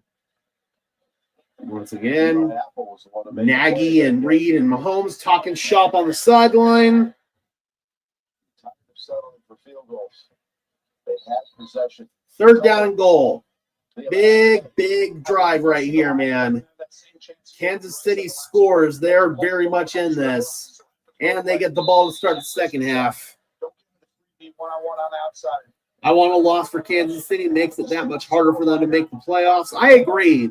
But even if they make the playoffs, I'm not scared of them. The Broncos are the better team. Patrick in trouble. That looked like that should have been offensive holding. End zone. Rice. Touchdown. Colts are insisting he was out. The first official ruled touchdown. They're discussing it. The Colts are insisting it was out. And they say incomplete. Let's go. Obviously, they'll take a look at it, but that looked incomplete in real time. Yep, his ass is sitting on the line. That's incomplete. Yep, your ass is out of bounds. That is definitely an incomplete pass. Yep, out by the tushy. So 4th and goal, and here comes wide right to attempt a chip shot field goal, 22 yards. Obviously, this was the most ideal scenario here for Indianapolis, and wide right is good. And with 7 seconds left in the half, Kansas City cuts their deficit down to 14-9. You see the difference in these corners, getting back, getting sauce. 24th. Good stop right there by the Colts defense, holding them to 3. Agreed. Stiff upper lip. Obviously, put multiple lives in danger when he decided to get behind the wheel, most likely intoxicated, and decided to race on a friggin' Dallas freeway. Like, what are you doing, dude? Seriously. And he basically got a slap on the wrist for it by the NFL. He's lucky he didn't kill himself or somebody else. Oh, it's happening, Jammin'. It is so happening. Yeah, Rashi Rice, certified dumbass. And certified jackass, for that matter, too. Andy comes over as well. What they could do. So once again, Kansas City, they stall out in the red zone, have to kick a field goal. That's been kind of a problem for them this year. They've had issues. They have had big issues actually getting into the end zone when they get down inside the 20. And this was another example of it here. And you can see the frustration on the sideline on the part of Kansas City. So, got to imagine we're going to see a kickoff and then a kneel down to go to halftime. Here is wide right, set to do the first part of that equation. Kick is away. And it will be brought out. Clock continues to tick as Ashton Doolin is still going. And Doolin out of bounds with 1 second left. Now the clock is at 0. Let's see where they mark it here. I think there was 1 second when he went out of bounds. No, this is for the time. Just let everyone who's ready to get popcorn to go to the bathroom. But you know what? No, there was 1 second. Yeah, there was 1 second, so they're going to have to come out and take a knee real quick. I think we're all good. Oh, he is. He most definitely is. So everybody back, yeah. To take a knee. Death, taxes, and Tony Romo blazing the homes and the Chiefs.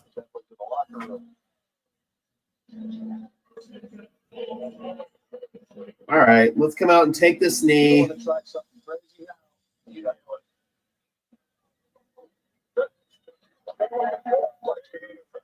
All right, there's the kneel down, and we are going to halftime with the Indianapolis Colts leading the Kansas City Chiefs 14-9. KC does get the ball to start the second half. I'm very briefly going to go ahead and disconnect just to reset my internet, and then we will be back and we will go on our halftime intermission here. So I'm going to drop my connection, and then we'll be back after 30 seconds.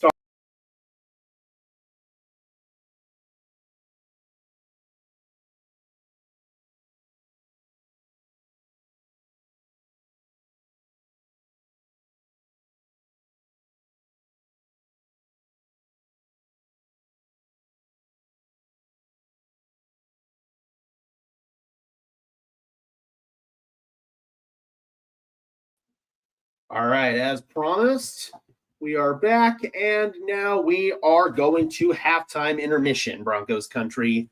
We will be back.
Well, you guys just witnessed the end of my chair.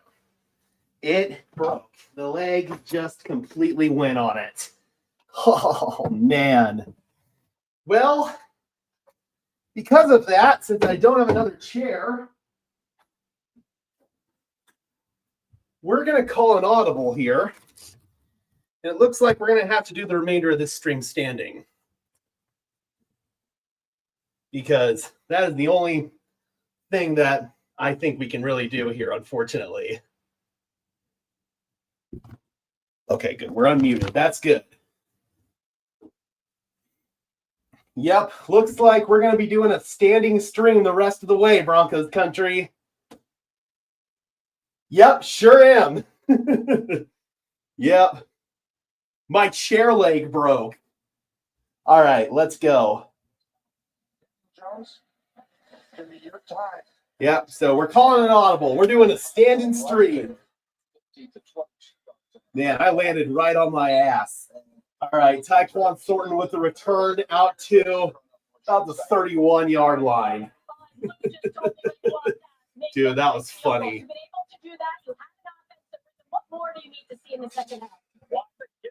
All right, that chair was low-key uncomfortable, but still. All right, there we go. Quarter three, get that going. Boom, shakalaka. All right, first down and 10. Three receivers to the left. Mahomes comes underneath. Pass is incomplete.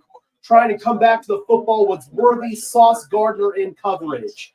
Let me know if I need to turn up my mic at all since I'm a little bit further away from it. Let me know if the audio is all good, Broncos country. Mahomes in that first half, 66%, 117 yards. And that interception on the first possession of the game that led to a Jones touchdown pass to Pittman. The difference in the game so far. The red zone, second down and 10. Can't turn the ball over. He'd also create a turnover, Jim. Two receivers set left. Handoff on the draw. It's Hunt going nowhere. Stood up by Nick Cross and company. Quiddy Pay was also in there.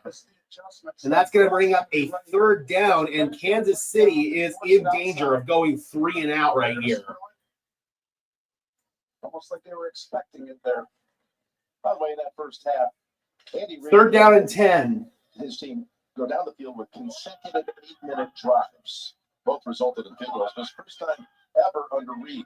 The Kansas City. Kelsey goes in motion. Now he goes back to the left. No one follows him. This looks like zone coverage. Mahomes fires underneath. It's caught by Hunt. Can he break the tackle? No, he cannot. That's going to be short. Fourth down. Just really well coached football team right now. You might want to turn the broadcast before the NFL and YouTube in the stream. I have no problem with it as long as I don't show the game. That's the only issue, is actually showing the game. So, quick 3 and out right there for Kansas City to start off the second half. Xavier Worthy hobbled off. That could be big. First down and completion. I think Kansas City has to line. Matt Ariza to punt it away. Ariza's first punt of the afternoon. That was the first punt of the afternoon for Kansas City. Fielded by Anthony Gould. Circles across the 15, across the 20, across the 25, across the 30, and he is across the 35-yard line. Really good return by Anthony Gould. No flags. All right, so we're going to commercial break already. Gotta love it. But a quick 3 and out to start the half right there for Kansas City.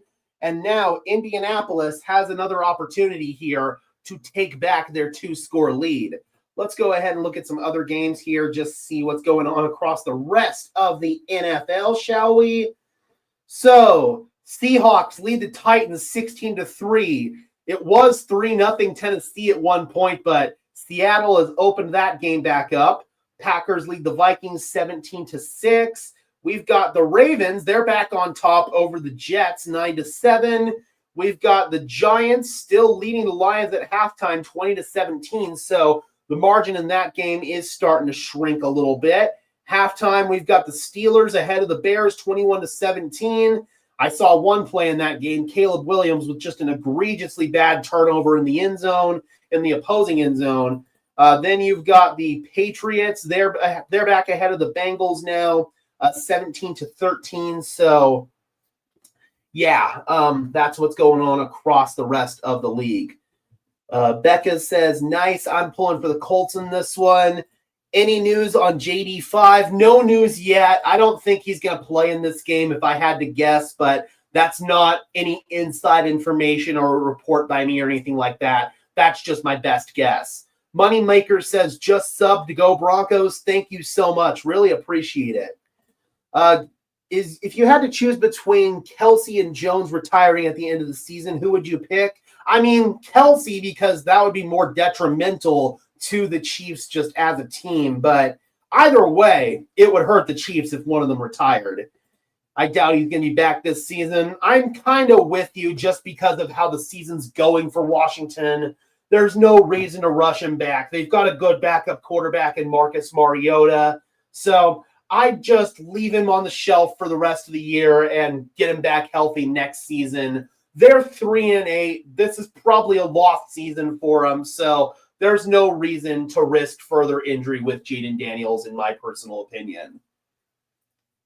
So, yeah, I would definitely say that we're going to be facing off against Marcus Mariota in that game. And it was reported by Commanders insider and former Broncos insider Nikki Javala that this game is still going to be on Sunday Night Football. It was not flexed out.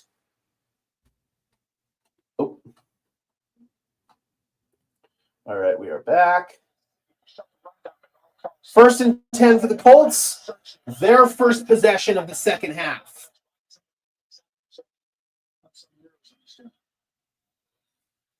Toss it to Taylor. He's going nowhere. Swarmed by the Chiefs. Brian Cook and Nick Bolton both were there. Loss of 1.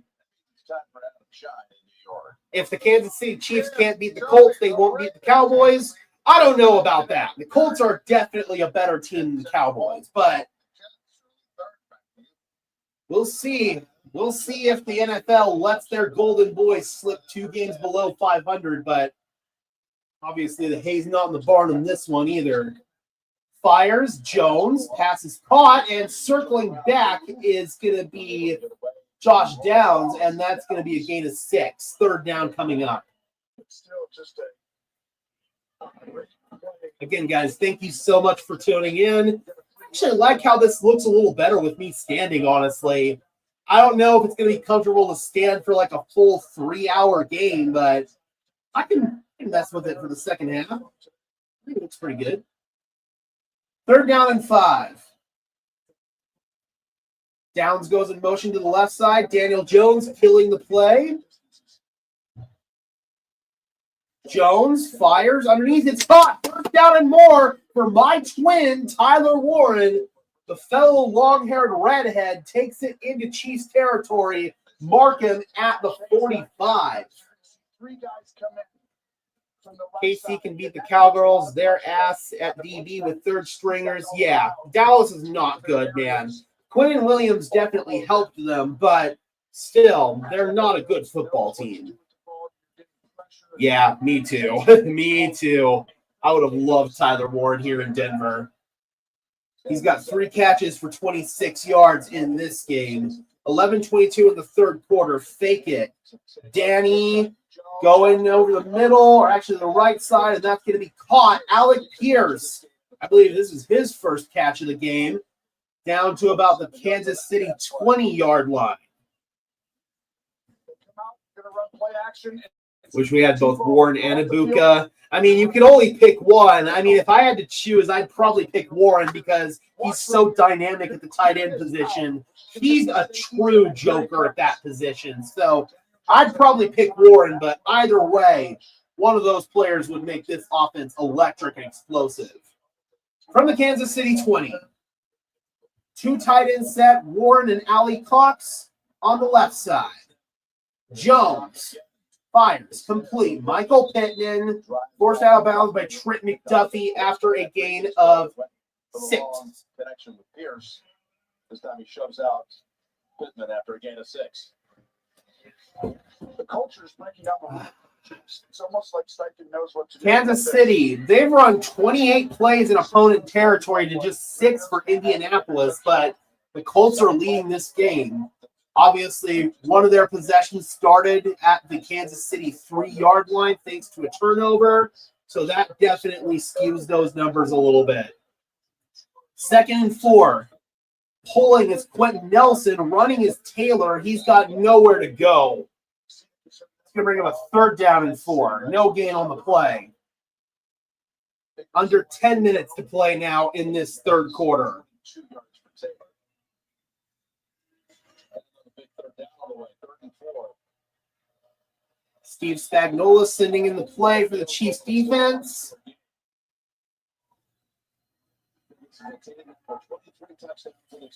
Someone should tell the broadcast guys to swallow. 3rd down and 4. Downs in motion. Jones fires, overthrew Downs. Looked like they were on the same page.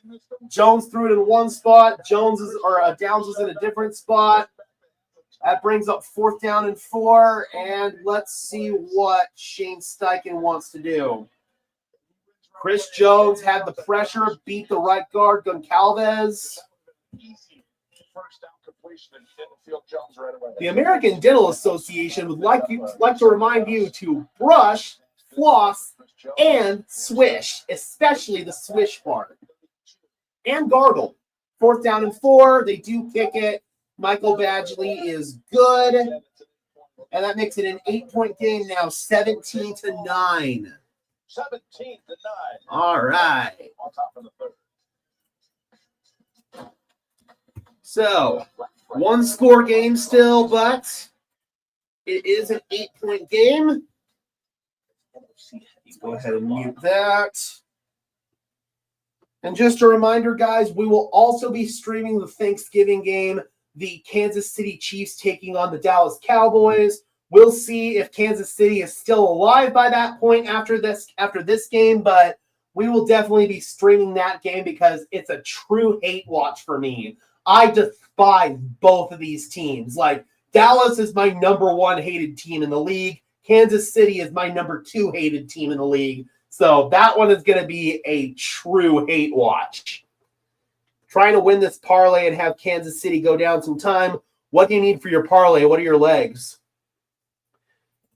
Any news on if the Texans running back cleared waivers? And I assume it's a no on Cooks. So as far as the Texans running back, Dameon Pierce, yes, he's cleared waivers. Just because of the timing of his release, he was probably going to. At the beginning of the week is probably when he's going to be signed to a new team. There are multiple teams interested. I would assume the Broncos are one of those teams, but I don't know that for sure. And as far as Brandon Cooks is concerned, he just now hit waivers, I think officially today. Obviously, since games are going on today, no one's going to claim him. He's going to pass through most likely.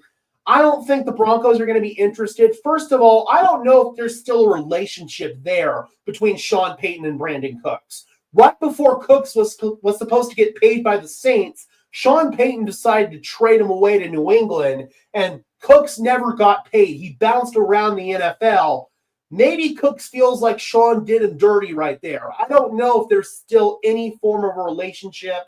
If I had to guess, the Broncos are not going to make an addition at wide receiver. They're probably more likely to make an addition at running back.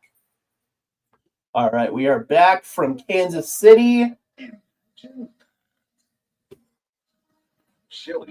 Colts money line, Hunt for 30+, Jonathan Taylor 30+, and Anytime TD. Well, I would imagine that Hunt's pretty close, or if not, he's already hit it. Jonathan Taylor, he's probably over the 30, I'd say, but obviously he's got to get his touchdown still. Very underrated. But for Mahomes and the Chiefs, he's 16-1 in his last 17 home games, regular season and post. But yeah, they've not been nearly as good on the road, though. Those games have not gone their way this year. Aaron Jefferson, yeah, Tony's scared. You can hear it in his voice, man.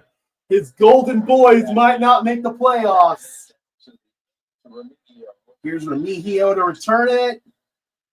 And Nico turns around. Can he get to the 30? Yes, he can, but can't get past it. Quan Treadwell makes the tackle there. But there is laundry on the play. Because, of course, there is.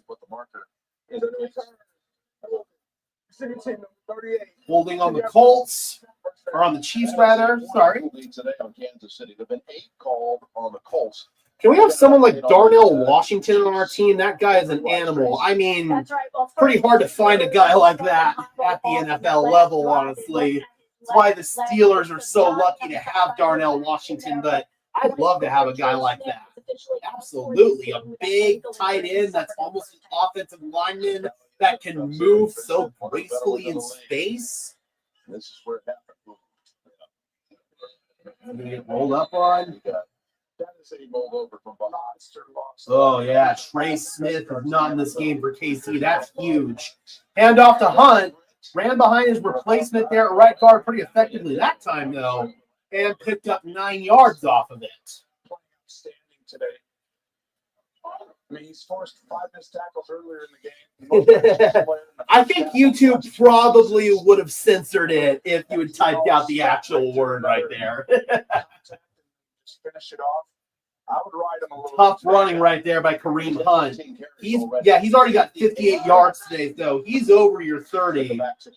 Back to Hunt again, and he keeps grinding forward to the 31-yard line. Move the chains, first down. And he's been running hard, but I think he's nursing some kind of injury. He gets up slowly pretty much every time. Center runs have been really good. The gun, there's 1 or 2 here. First down and 10. When they get under center, it's always been ding, ding, ding. Play Indianapolis, they just have 24 rushing yards as a team. So they haven't been running the ball well in this game. Mahomes going deep, overthrew him. Had Hollywood Brown open, but guess what? There's laundry, and Mahomes is doing the little pointy thing. And it's illegal contact on the Colts. See what we got.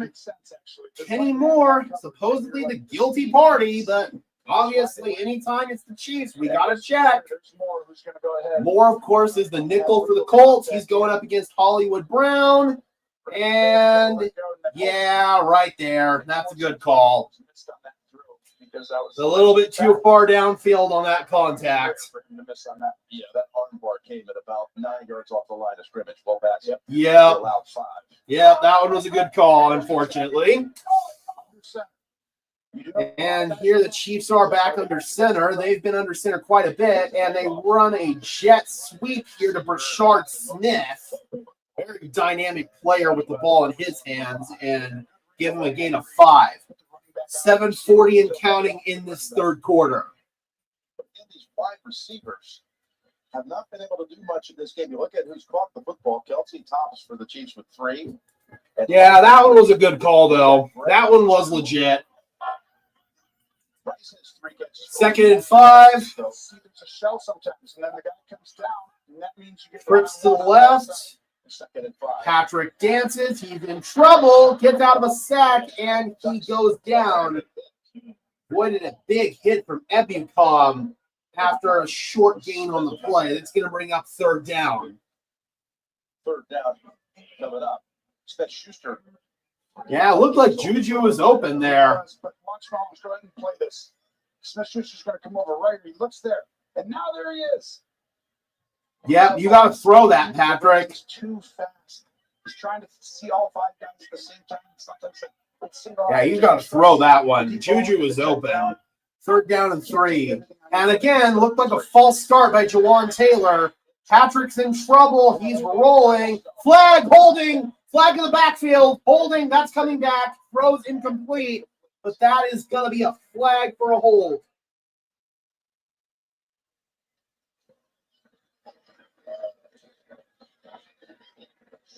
Oh, Patrick's saying face mask. Of course, he's going to bitch and complain. Thinks this is either against the Colts or he's got an issue with his own. Thank you. Thank you. Yeah, that's a hold. All day long, that was a hold. Yes, I think there are a couple. Alex Kemp's pretty good. Most of the time, Bill Vinovich is good, except for when he officiates a Sean Payton game. I like Cleek Blakeman. I think he's generally a solid ref, and his crew is pretty solid. John Hussey, that's another one. But there aren't many. There are not many. Carl Cheffers isn't bad. Sean Smith. But there are some that are egregiously terrible.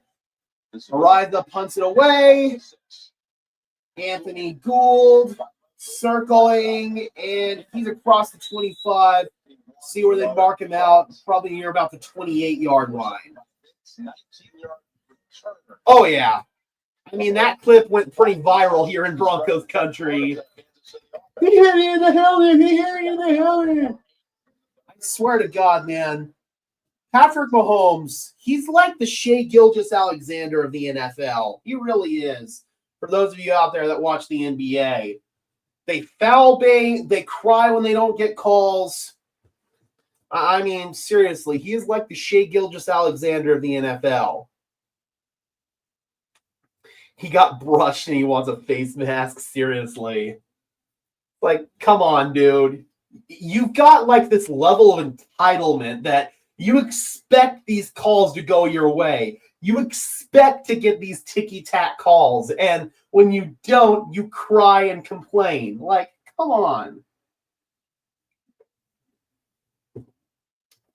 Yeah, true. I mean, I'm a little biased because I like LeBron, but I cannot stand SGA and the Oklahoma City Thunder, like, at all. Yep, he's probably shooting free throws right now. Seriously. Not a Chiefs game unless Mahomes is crying about something. Utilizes the penalties like a true champion. Indeed, man. I mean, I love those TikTok clips. I wish they'd stop using some certain slurs in that, though. That's like, what the fuck are we doing, bro?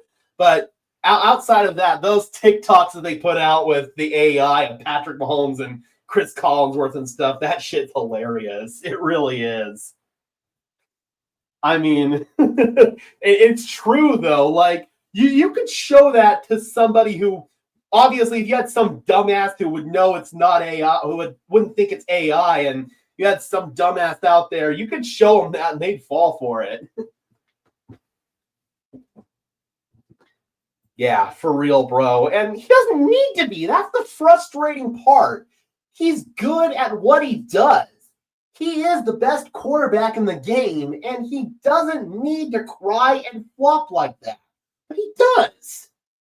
It's ridiculous, and I'd argue it takes away from his greatness. It really does.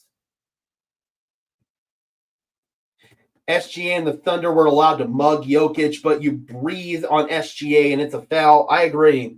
I mean, I was disgusted watching that playoff series.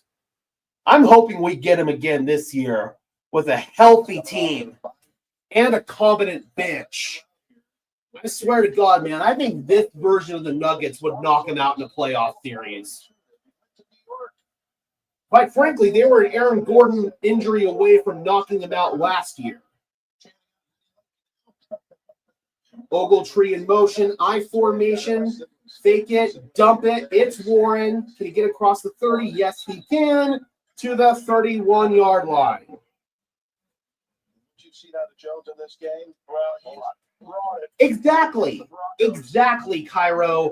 Brady didn't need the refs. He got calls. Don't get me wrong. He got calls, but we've seen those videos of Tom Brady taking these massive hits and not getting called. He played in the era where defenders were actually allowed to hit you. 2nd down and 6. Handoff. Taylor trying to scoot forward, and he's able to pick up 5 yards, 3rd down and 1. I mean, there's that very famous clip of Elvis Dumerville absolutely decapitating Tom Brady, and that one wasn't a flag. I miss those days. Since he literally had 2 4th down and goal stops on the same drive, wow. I'm assuming there was a penalty somewhere in there. 3rd down and 1.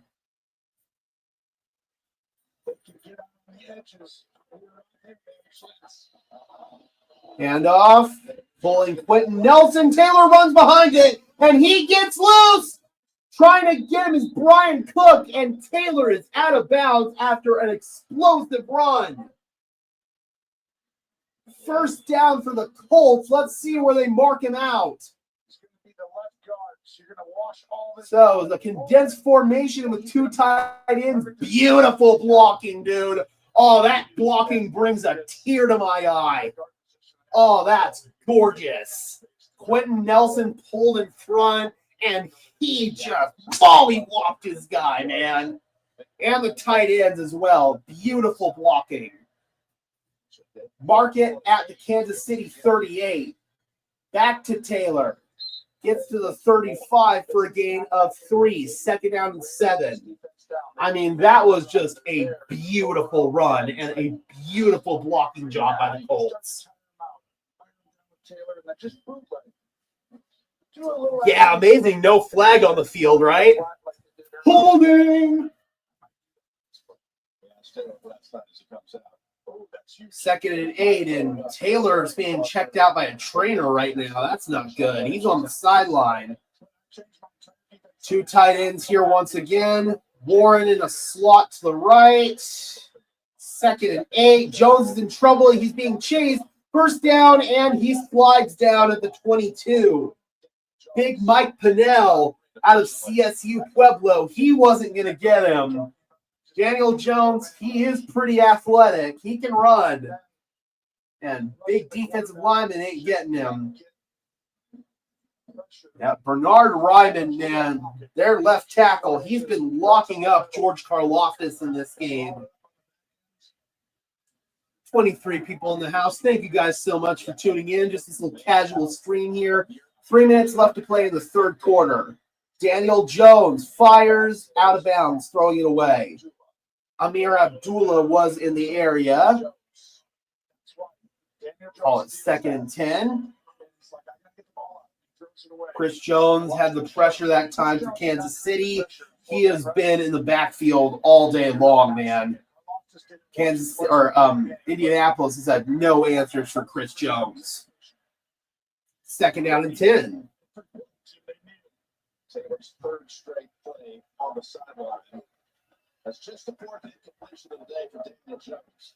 That one looked like a throwaway to me. This one's a screen, tight end screen for Warren. He's got blocking in front, and he's inside the 10. First and goal, Indy.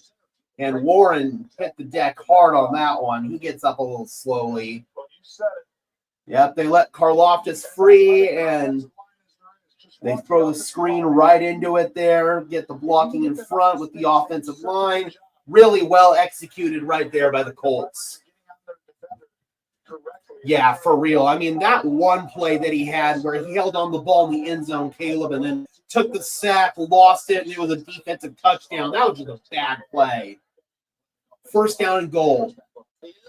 Taylor's back in, and he gets the call here, grinding forward to close to the 5. We talked about the sense of urgency.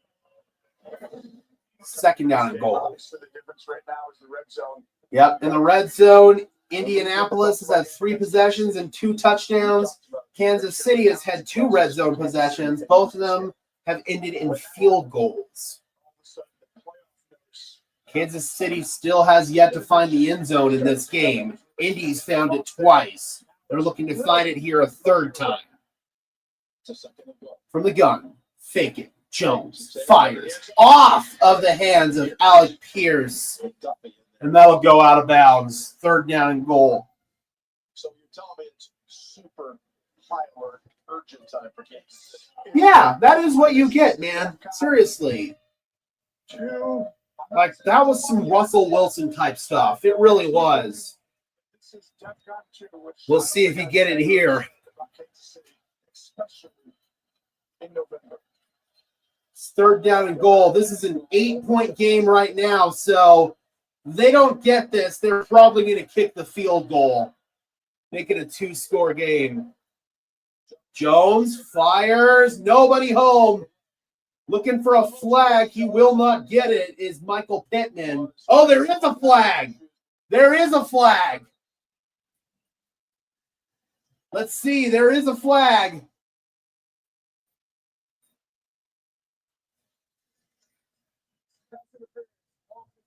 OPI on Pittman. Wow. Let's see. Real time. And Pittman just runs into him.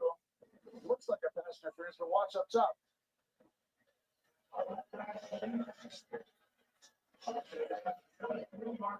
So that's what okay. Maybe they didn't show a definitive look. Yeah, I don't know about that one, Bob. 4th down and goal. They didn't show a good replay on it. 23-yard field goal is good, though, by Michael Badgley, the Money Badger. And that'll extend Indianapolis' lead 20-9.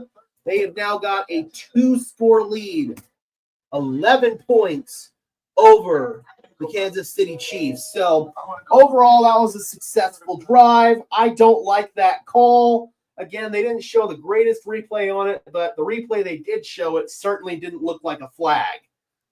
So, yeah, do with that what you will. Jones also got smacked after the ball was gone, and no flag there either. Yes, I did see that too. So, yeah, obviously the ref ball in this game has been something, and the league with just a big old middle finger to the entire rest of the league and the fans for giving this freaking game to Alex Moore. Like, what are we doing? That's what I thought too. It did not look like OPI. Like, that one looked really, really ticky-tack. It looked like the defender was just standing there, and it looked like Pittman accidentally ran into him. So, yeah, I don't know. Do with it what you will.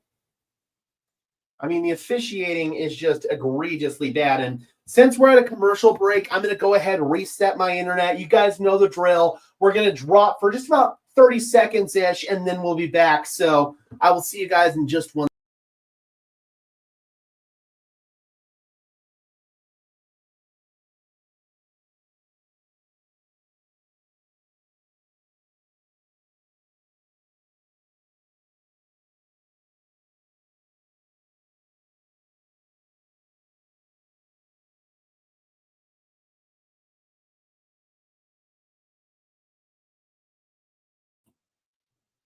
All right, as promised, we are back. Thank you guys so much for bearing with me there. Again, I'm hoping to get a new laptop soon. I've been wanting to these past couple of months, but life expenses have happened, and the Broncos tickets have been a little bit more expensive. So obviously all that stuff gets prioritized over a new laptop. But I am hoping to get that here pretty soon. That way we don't have to do this stupid connection reset crap.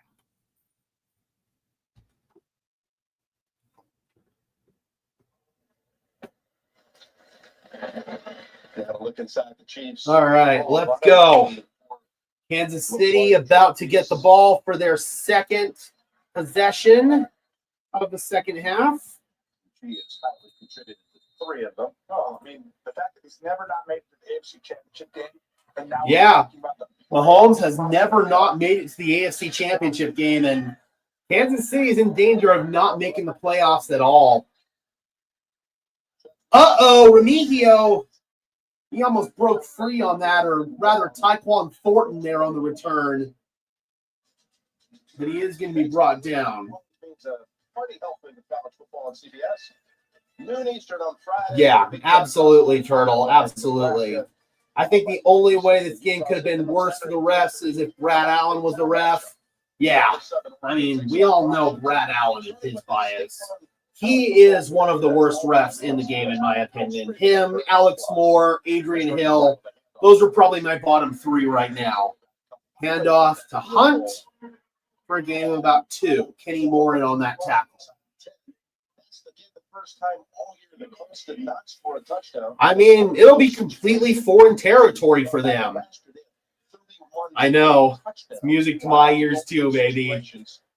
I'm not scared of them, though. Like, if we see them in the playoffs, I'm very confident we can beat them. But just because I hate the Chiefs, I would much rather not see them in the playoffs. 2nd and 8. Fires. Complete. That's Worthy. And he's out of bounds near the 45, and that'll move the chains. But just as we start holding a funeral here for Kansas City, they could very well come back and win this game. So, as I always like to say, it ain't over till the fat lady sings. 1st down and 10. Mahomes fires. Wide ass open. Rashee Rice inside the 20. Out of bounds near the 16-yard line. And there you go, man. 2 chunk plays, and right away, Kansas City is in scoring territory. Chiefs are old, fat, and happy. That's why they're not competitive. They think it should be handed to them. They really do. We talked about this. They've got this sense of entitlement to them. And are we at the end of the 3rd quarter already? Damn, we are. That was a really fast-moving 3rd quarter. So, 4th quarter with Kansas City down 2 scores, but they are knocking on the door. Yeah, that was a really fast-moving 3rd quarter. Goff pick in the red zone. Uh-oh. Ooh, Detroit might be in trouble. I don't want KC in the playoffs given the ref ball being in full effect. Example, the playoff game versus the Bills, where the ref screwed Buffalo out of a 1st down when he clearly got the 1st down. Yeah, for sure. And that wasn't the only officiating blunder in that game. I remember I made a video about it that night. I was down in Texas for the Shrine Bowl. I made the video from my hotel room. I was pissed off, man. That was one of my more epic rants. Already got that one. Do you think Cam Akers is doing optional running back position for the Denver Broncos? I do think that Cam Akers could be an option, but if they were to bring him in, they might have already done so. If they are after a running back, I'd say Dameon Pierce is probably more likely just because he's available. You don't have to poach him off a practice squad, and he's more of the type of running back, a bigger bruising runner than what Denver is looking for there. 1 more quarter. Yep. Let's get it, baby. Let's put this Chiefs team away. And like I said, the hay isn't in the barn. And even if the Chiefs lose this game, the hay isn't in the barn in terms of them not making the playoffs. They could win out from here and still make the playoffs, but they are going to need some help moving forward. They definitely are in trouble here if they lose this game. Mahomes is trash. I mean, he's not trash. He is a great quarterback, but the fact that the dude has to yell and complain for flags all the time. All right, Maddie, please don't use those kind of slurs here. We do have people in this chat that are of the LGBTQ community, so I would definitely appreciate it if you do not utilize that type of language in my chat. Thank you very much. We are allies here of the LGBT community at Broncos Syndicate. All right, let's go. In Arrowhead Stadium, where Kansas City has hosted at least 1 postseason game every year since 2016. That doesn't look likely now, but just trying to Daddy, get the fuck out of here. Postseason. Yeah, it's in jeopardy. They need a big 4th quarter here. All right, Mahomes fires. Oh, man, he just yucked that one up. Incomplete. Smith-Schuster tried to run under it. Pat's never really had a bad or a crap team that most first-round picks do, given he replaced Smith on a playoff team. Yeah, for sure. I'd say this is the worst team that he's had to work with. This is why pressure matters so much, because if he has an extra half a second, it's a walk-in touchdown.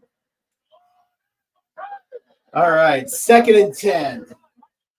I know we always stick to the run, but to me, you got to put it in Mahomes' hands. 3 straight plays. 2nd and 10. And off to Hunt, lowering his shoulder. Oh, he fumbled! Ball's out! Ball's out! It's recovered by the Colts!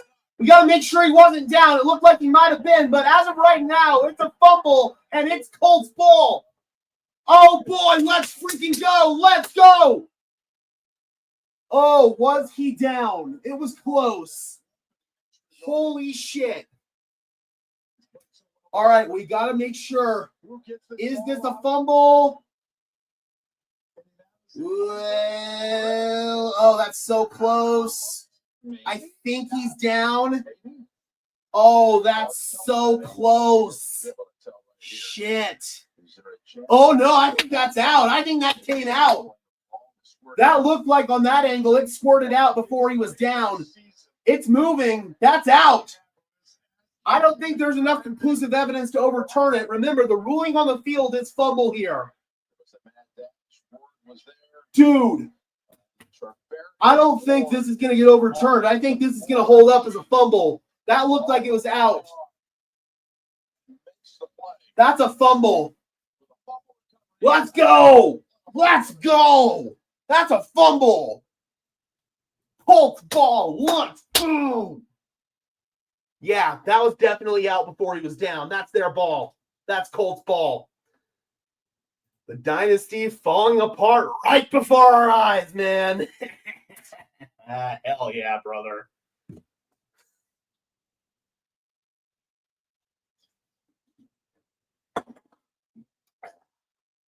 Yeah, it was hella close, man. It was hella close. But yeah, that definitely looked like it came out before he was down. There's no conclusive evidence to overturn that either, so that's going to hold up. Yeah, let's go. Kansas City, they are in serious trouble. They are in serious trouble. Incoming 10-minute challenger review for New York and the rest to try and figure out how to let Kansas City keep the ball. Dude, imagine. But no, I don't think there's anything they can do about that one. That was pretty clear and obvious. Yeah, definitely looked like a fumble to me. See what's going on in the rest of the league here. Oh, man, Seattle's opened up that can of whoop-ass, 30-17. It started off good for Tennessee. They were up 3-0, but Seattle has just opened up a freaking can.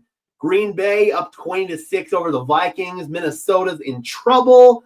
Ravens, they're back on top over the Jets, 17-10. Giants are nursing their 3-point lead over the Detroit Lions.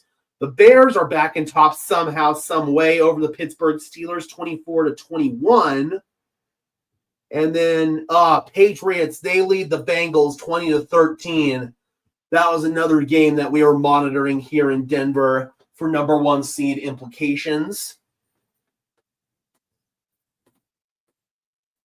Sea Chickens are beating a team that the problem is ownership. Not impressed. No, I agree. It's not an impressive victory, but Tennessee, they were out to an early lead. So, but yeah, I completely agree with you on the ownership of the Titans, man. I think they have some of the worst ownership in the NFL. Like, Amy Adams Strunk is a dark horse for worst owner in the league. Yep.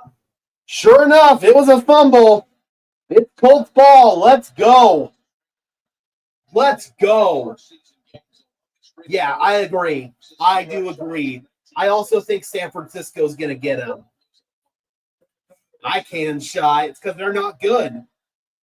First down and 10 now for Indianapolis. They're backed up.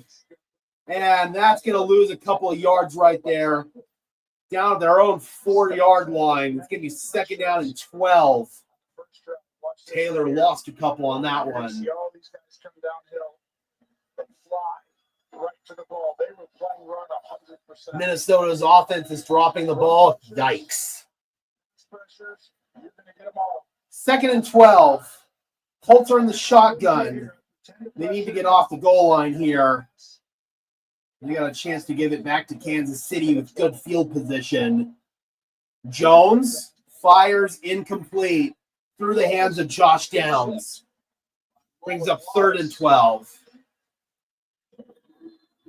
Yeah, I agree. KC was all over it. Yep, that got tipped. You got to be very careful. Just brushed up against Roland Wallace right there for the Chiefs. It's not really about getting first down. This is about ensuring the ball is 3rd down and 12.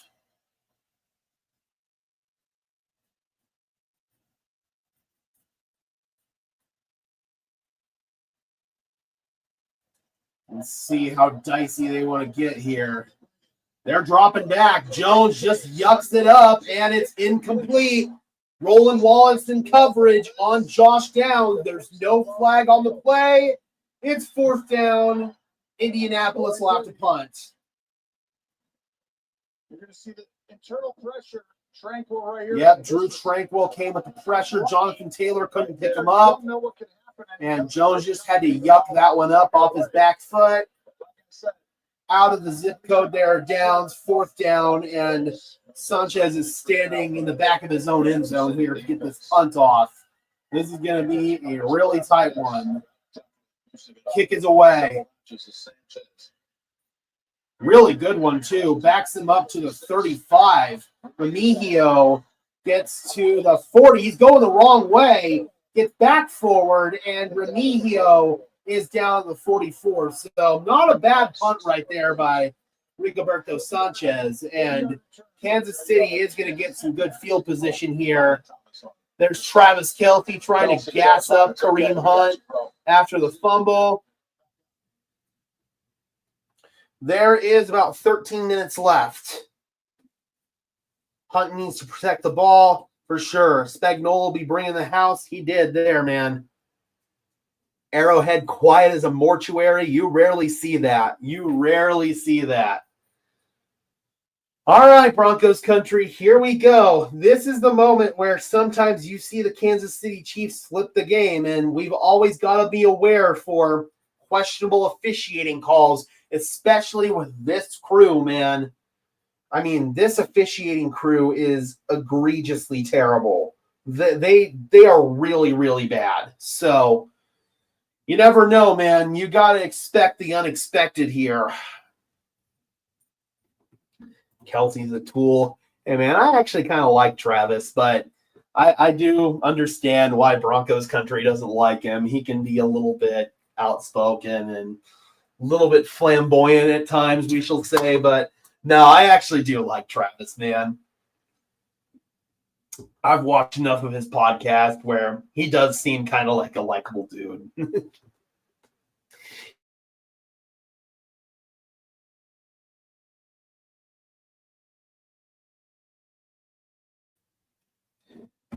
That was weird. Are we back, Broncos country? Let me know if you guys can still see me. I didn't do anything there, and I don't think my connection did anything. I see did borrow the refs from the West NBA Finals for KC today. Not one bit. Kelsey is a douchebag. When's Isaiah Pacheco coming back? I don't know. Okay, cool. Kelsey is obnoxious, cries every time he gets retaliation. I mean, on the field, he can be a little bit insufferable, I agree, but does seem like a good down-to-earth dude off the field. I froze for a moment. Okay, as long as we're back now, though. As long as we are good. Oh, boy.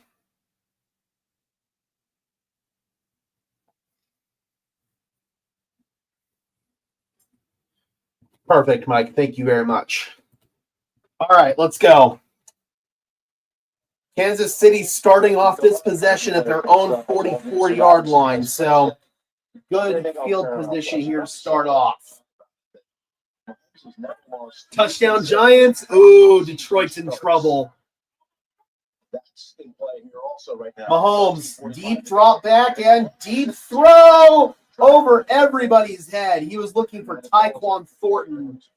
Completely overshot the moon on that one. Thank you, Meemster. Really appreciate it. And then the first 2 weeks of this season, but not 3 consecutive regular season. Yep. It's rare, but yeah, I do remember that. This is why I think you got to get outside. That was back in like 2016, I think. That single high safety it was in the pre-Mahomes era. I know that. 2nd and 10. If the Chiefs don't get the ball outside these numbers, outside of that, Travis Kelce, little shift right there. Target Taekwondo in this game. Mahomes fires, and there is Travis, and he's going to tumble himself forward for a gain of 8 yards, bringing up a 3rd down and 2. Who brought everybody here? This is cover 0. We got Indianapolis trying to nurse an 11-point lead. Great job. Mahomes hasn't been great under pressure. He hasn't been good on deep throws for the last couple of years. McCarthy threw an interception. I mean, you kind of knew it was going to happen at least once, right? That's unfortunate. It really is. For what he did against 3rd down and 2. back in Cincinnati. And a little screen to Rice, blocking ahead by Kelce and Smith-Schuster. That'll get him a 1st down.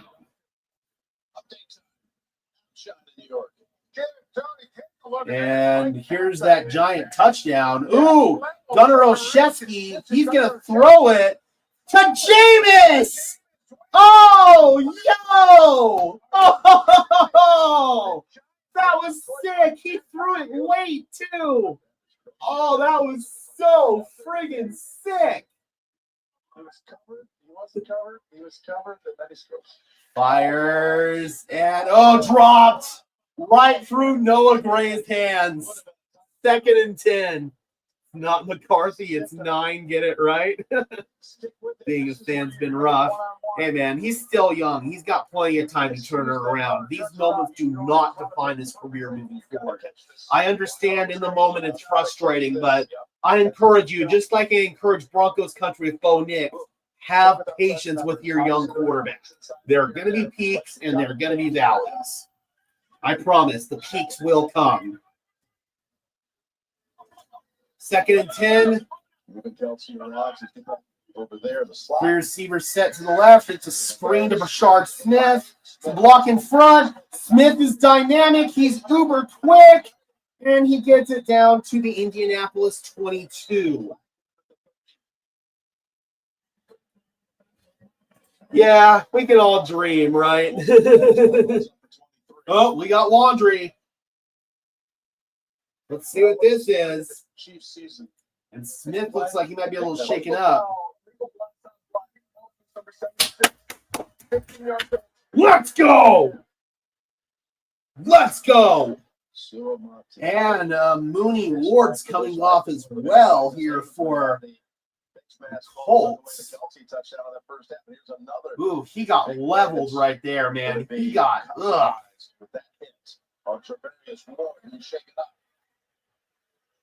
Oh, that's bull, dude. That's Bush League. By 76, Suamataia. That's bull. That's like a blindside peel block. Yeah, that's... I hate those blocks, man. That's dirty. A blindside peel block. That's completely illegal and really dirty. Yeah, that's gross. 2nd out of 10. Back him up to the 45. Mahomes. Stumbling. Mahomes. He's going to run for it. Mahomes tiptoes and has the 1st down. Will somebody please hit him? Why are we scared to tackle this guy? Hit him. Light him up. Make it hurt. Seriously. He goes completely unpunished for just tiptoeing down the sideline. Light him up. Rattle him. Seriously. It's like they're afraid to hit him because they know they're going to get a penalty. At this rate, I'd rather somebody just eat the penalty and go all in and get their money's worth. Comes down. It's Brown, and he's still in bounds, and he's got a 1st down. Dude, seriously, I just want somebody to go in and drive and hit the living crap out of him. Right in the midsection, knock the air out of him, maybe break a rib. Like, seriously, make him pay for that. Watch this.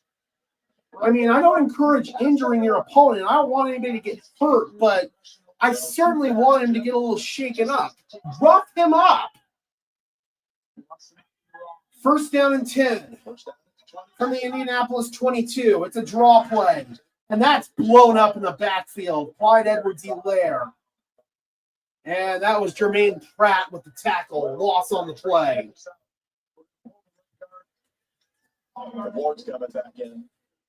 Yeah, I agree. I 100% agree. And Pratt's right there to Like, next time we play him, I want Talanoa Hufanga to just level him on the sideline. Gibbs 50-yard tutty up. Detroit's fighting back. Second and 11 from the 23. Patrick dropping back. He checks it down to Edwards-Helaire, and he's able to tumble forward, able to get a little beyond the original line of scrimmage, but we've got more laundry. This one might be on the Chiefs. Mahomes doing a great job because they just let four-man rush. Foul, face mask, defense number 1. Or not. It's on Sauce Gardner for a face mask. Was able to contain on the play. Dude. He was grabbing hold of the face mask. Well, let's see. Make sure it actually was a face mask. Right.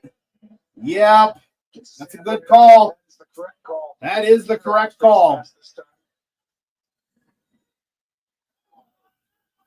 At the 10. 9.5 minutes left to play in the game. Kelsey moves to the left side. Mahomes looking for the end zone, tumbling, and he's going to be wrapped up at the 2-yard line, just shy of the first down marker. Patrick helps up his opponent right there. That is a good sportsmanship act. No, that one was a face mask. He did get a piece of it. That one was a good call. That time Patrick got a little roughed up. Second and 1. 2 field goals and a lost fumble. They're going big again. Extra O-lineman in the game. Playing tight end. Oh boy, interesting formation here. It's Hunt. He dives and he scores. Touchdown Chiefs, their first of the day. Kareem Hunt. There you go, man. Oh, he threw another interception. Yikes. Peaks and valleys. Peaks and valleys. Dynasty has been questioned. Shut up, Tony. Is there a changing of the guard? Shut up, Is it Tony. shifting? It's looked like it at times today. Shut up, The Tony. last 2 weeks. But they're not done yet. And, And they're going for 2. It's a 5-point game right now. They're trying to make it a 3-point game. If you make it. Patrick fires, and it's caught. Rice, and that makes it a 3-point game, 20-17. Use his legs on that drive. Will this team down the field? Not letting it go. Yeah, just when you think they're dead, man, that's what they do. Like I said, man, it ain't over till the fat lady sings. Especially when you got the refs on the Chiefs' side. Seems scripted, down by 3 now. And watch, there's going to be some BS penalty on the Colts on this ensuing drive that's going to stall them out. KC's going to get the ball on a punt, and then they're going to go downfield and take the lead because that's what they do. Seriously, Denver needs to freaking deny him, man. He should be in jail. He 100% should be in jail. He's lucky that he didn't kill himself or somebody else. Everybody's got all their timeouts. Time left in the game. There is 8:37.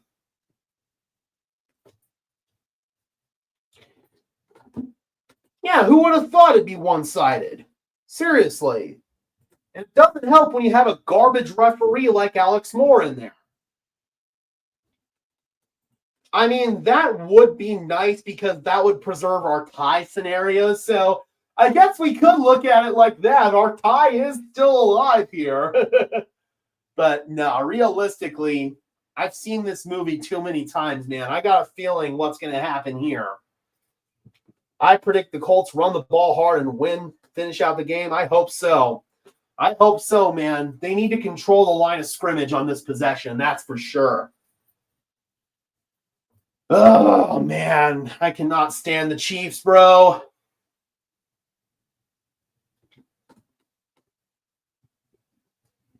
Yes. Damn straight. I know that if it were you or me that had done that, we'd be going to jail. Jameis picking Lions ball again.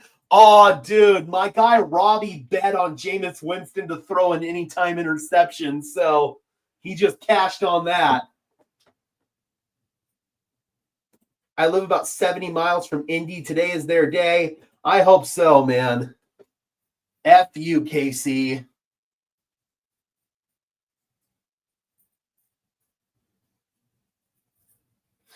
And once again, the American Dental Association would like to remind you to brush, floss, and gargle, especially if you're Tony Romo.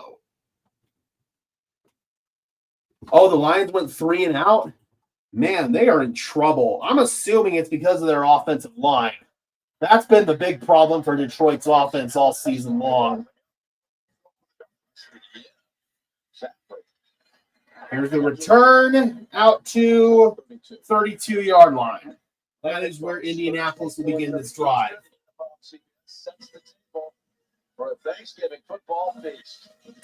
And, of course, here's the Thanksgiving game, Chiefs-Cowboys. We will be streaming that game here on Broncos Syndicate. It will be a true hate watch stream. Don't need to remind us to swallow. Need to tell Romo to do that. Yeah, his mouth's getting pretty full right now. He better swallow.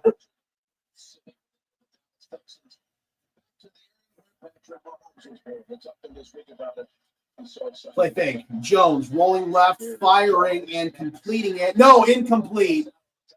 Broken up on the tackle. Brian Cook. Receiver was Michael Pittman. That brings up a 2nd and 10. It's getting pretty tight right now. Goff's been sacked 3 times, so probably correct. Yeah, that's been the problem with them this year, especially that interior offensive line. That Ragnow retirement is really hurting them. 2nd down and 10. 8:26 left in the half. We're in the game. Dropping back is Jones, dumping it underneath with blocking in front is Taylor, and Taylor is stood up at the 40-yard line. That'll bring up a 3rd down and manageable here for Indianapolis. Pats have lost 2 linemen today, lost them for the season. That'd not be good. That'd be good news for the Broncos, though. The only thing that could be worse than Romo would be him and Collinsworth having their mouths full. Oh, God.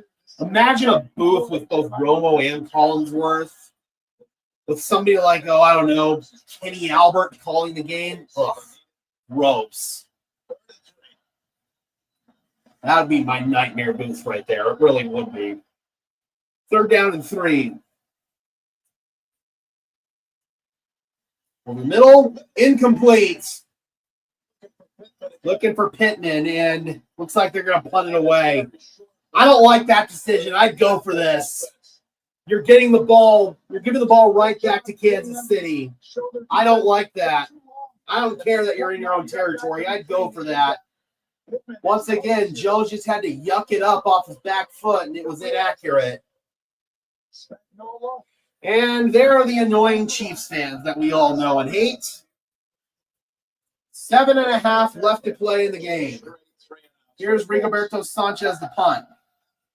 This 4th quarter has not gone well for Indianapolis. Knuckleball. Fair catch signaled for and made at the 11-yard line. So Kansas City's going to have a long field to work with here. And guess what? Another commercial break. Because, of course, that's all we do here is watch commercials. So, Kansas City, they're starting to tighten up here. They forced Indianapolis to, I believe, 2 consecutive 3-and-outs now. Wonder if Romo's lips and tongue are red and yellow yet. Man, I'm wondering if he's got blisters at this point. I mean, he's been going hard.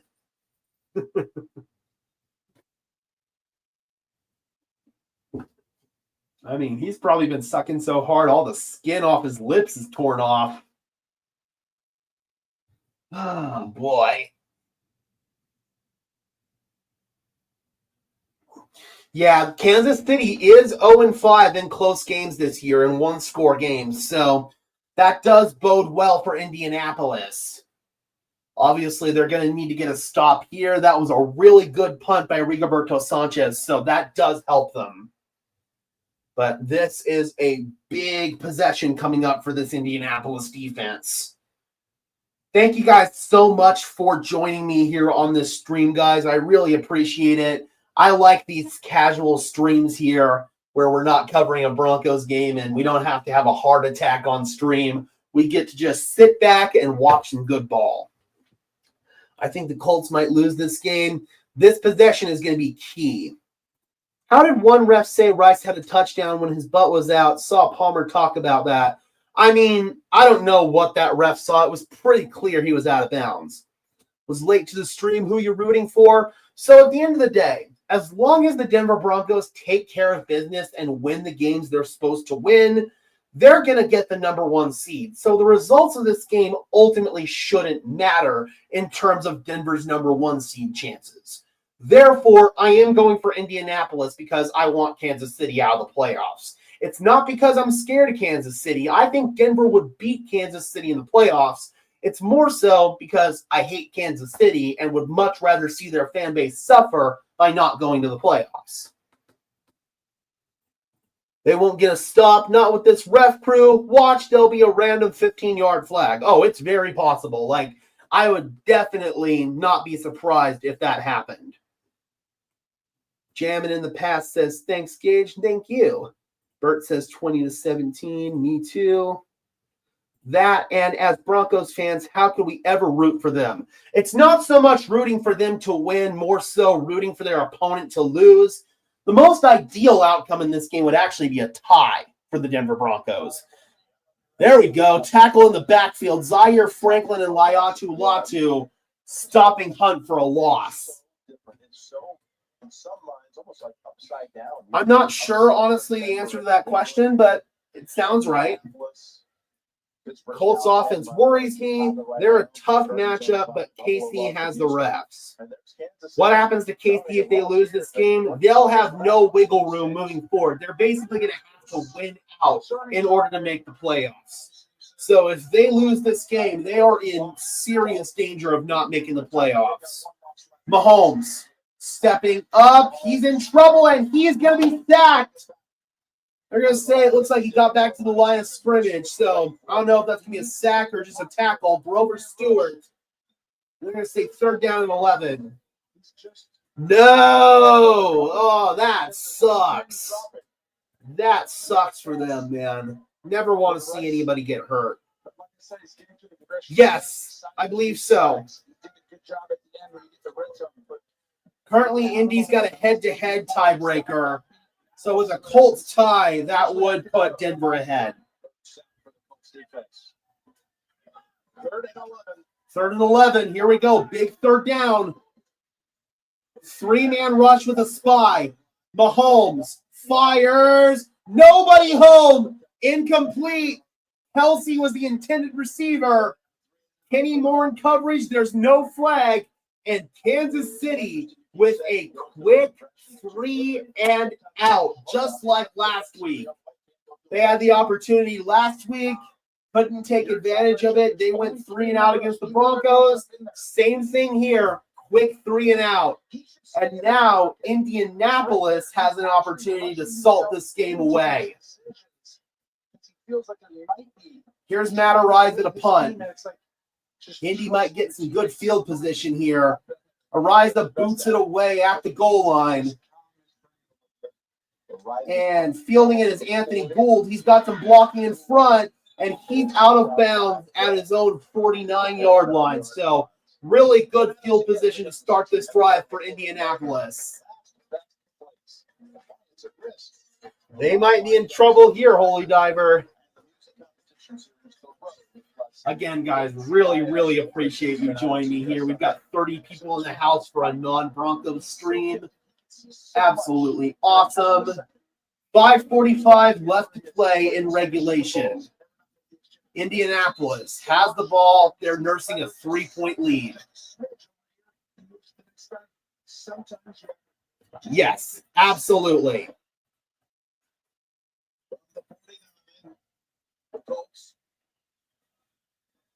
Pistol formation. Daniel Jones stepping up, firing. Oh, boy, he threw that into triple coverage. Lucky that wasn't a pick. It was dropped by the Chiefs. Oh, dude, he threw that into a Kansas City team meeting. 3 Chiefs were in the area right there. 2 in position to intercept it. Oh, man, that was dangerous. That was dangerous. 2nd and 10. Yeah, it looks like the Patriots are going to beat the Bengals. Fires. Oh, that one was almost picked off.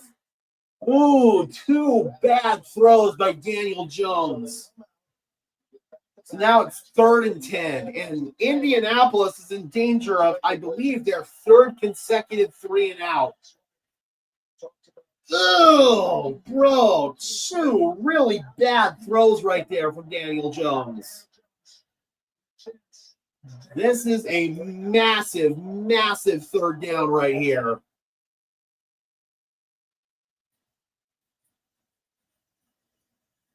From their own 49-yard line, Daniel Jones and the Colts. He's calling for the snap. Casey's bringing a blitz. Jones fires, complete, but short of the line to gain. About 5 yards short is Michael Pittman. And what are the Colts going to do? Yeah, their offense is still out there. I think this is the right move.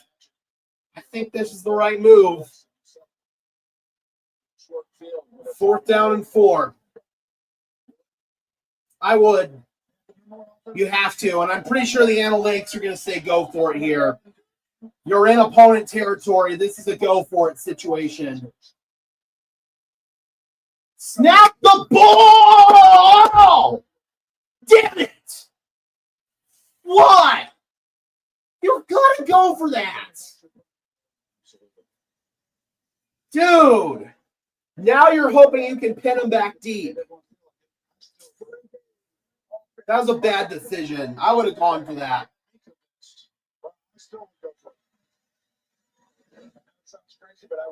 I would too, actually. I'm with you, Tony. But they aren't. They took the delay of game and they're punting.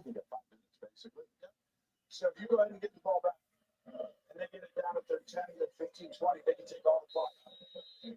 You go for it right there and give it to them. They're not wasting 5 minutes. I agree. I'm with Tony here. It's again 3 consecutive 3-and-outs for the Colts. Sanchez making call on for the 5th. 19 punts all year coming in. Here's Sanchez. Hopefully he can get this one fielded at the 10. And good coverage. And there's a flag down as well. Fulton knows it. He's already turned around to the official and say, what? What did I do? Yep, there's a flag. So that's going to pin him back deep. So the punt does work out for him. This year, they have not done it. Yeah, I agree, Jim. And Colts defense too good to go for it. Yeah, but you're giving the ball back to Patrick Mahomes. That's almost never a good idea. I think that's on the rookie center. I mean, Jones, it looked like he was clapping for the ball, but I don't think they were going for it. I think that was just trying to draw him off sides. They were expecting a blitz right there, and they were just hoping that one of the Chiefs couldn't hold their water. It's not actually a killer penalty because they didn't get very far from the goal line. He was holding it from another former Chief, Chris Lamont. All right, here we go. you're right. That was the script we were so familiar with for years. This one right here, this situation right here. It's like you got to win. Do you remember when you did the That would be ideal, Jay. They went for it on 4th down in Buffalo and they beat them in the regular season. All right, 1st and 10. They're backed up at the 5. We're just outside of it. We'll swing. It's Hunt. Tackle him at the 10-yard line. Oh, and there is a flag.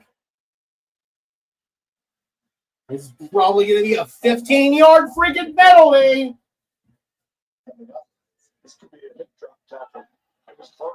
So now they flag a hip drop.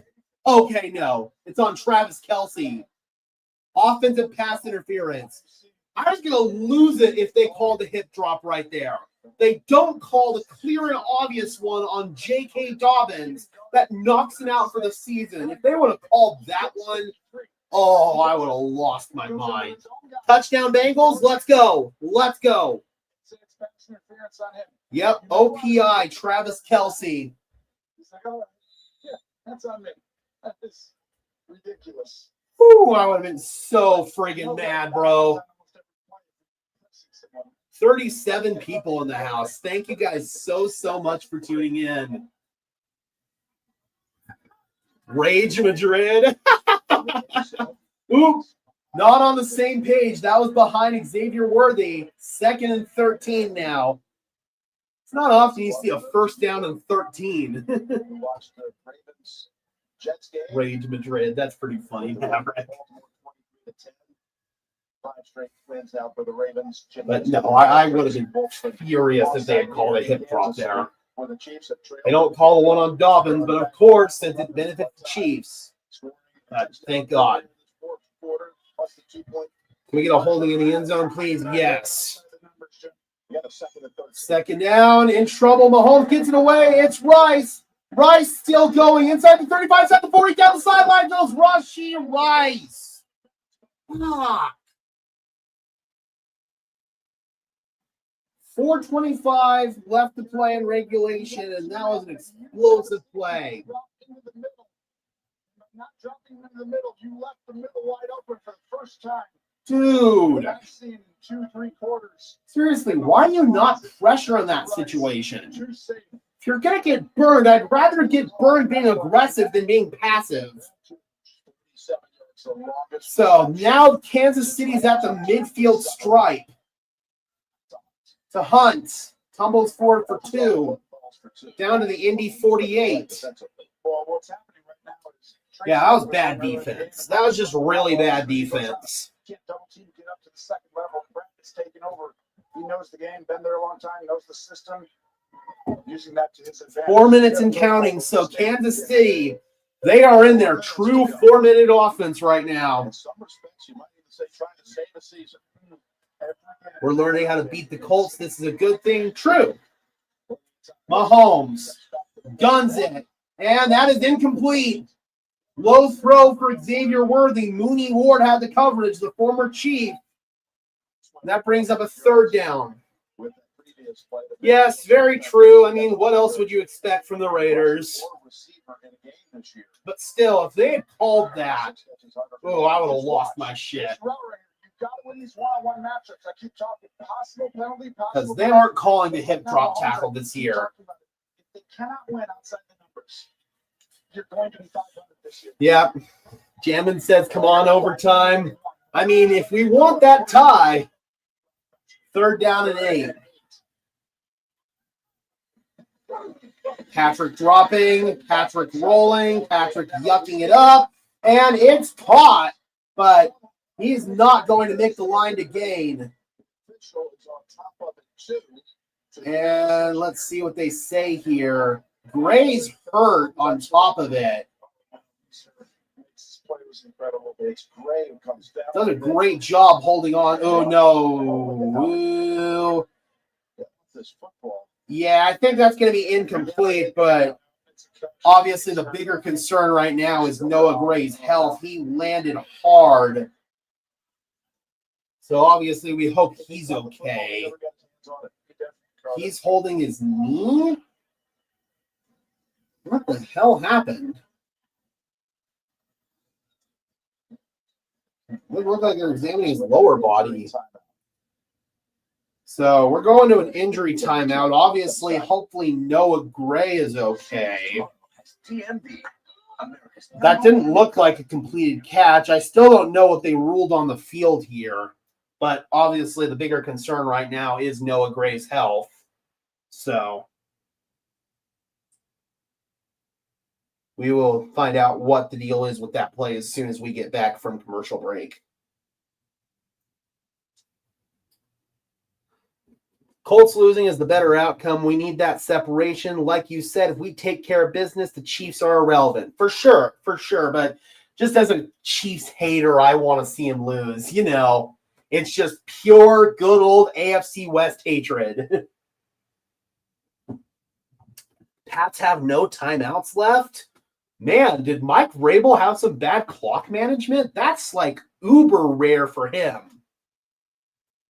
Is Cincy in position where they can go downfield and get another score? Bronco fan says, I want the Chiefs removed from the playoffs, and I want them out too, not because I'm scared of facing them. I'm cool with facing them. I'm pretty sure Denver would win that game. But just because I hate the Chiefs and I want their fans to suffer, I want them to be eliminated from the playoffs. It's that simple. It's Pat's ball. How much time's left? Are they just trying to nurse? Oh, they took their time now. Okay, I see. So not looking good for Cincinnati. That sucks. Nothing pleased me more than Mahomes taking the walk of shame through the tunnel and that sideline face Kelsey makes when they lose. Absolutely. That's what I want to see, man. Quite frankly, I'm hoping by the time we face Kansas City on Christmas that game is irrelevant. I'm hoping by that point Denver's already taken care of their business and Kansas City's dead. 3 minutes, 2nd and 11 on the Bengals 50, so there's a small chance. Good to see Noah Gray walking off. And they are going to say he made the catch. It's 4th down and 3 right now. Butker's on the sideline, so they're going to go for this. You talk about how good Indianapolis has been this year. Kansas City's been incredible on 4th down as well. 5 down, 5 Here we down. go. Mahomes fires. It's caught. It's Rice. Working on Ward, turning the corner, and Rice down to the 25.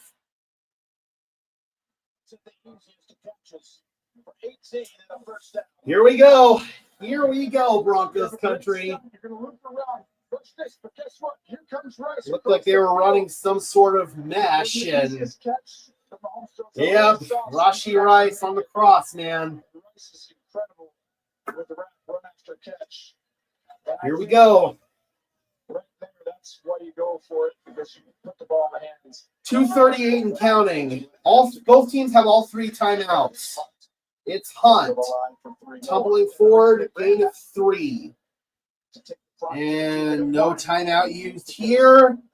I have to wonder when Shane Steichen is going to think about using his timeouts. He's going to want an opportunity to get the ball back to respond here if Kansas City gets points. Not to go for it midfield. Correct. So look at what Rice has done with 110 yards in the second half. I have no idea, Cairo. No clue, and it's stupid. Pat's first down. Yeah, that's probably ball game then. All right, we have hit the 2-minute warning. 2017. Colts holding on, but barely. So now you really got to start thinking about clock management here. Indianapolis using some timeouts to try to get the ball back because you want a chance to respond here before the end of regulation. Broncos are better than both of these teams. I mean, they've already beat one of these teams, and they were a stupid penalty away from beating the other one. So that is probably a true statement.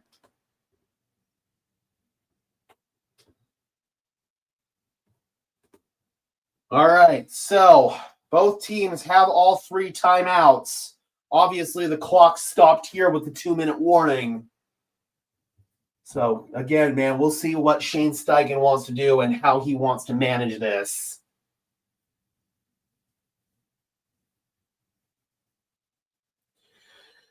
Let's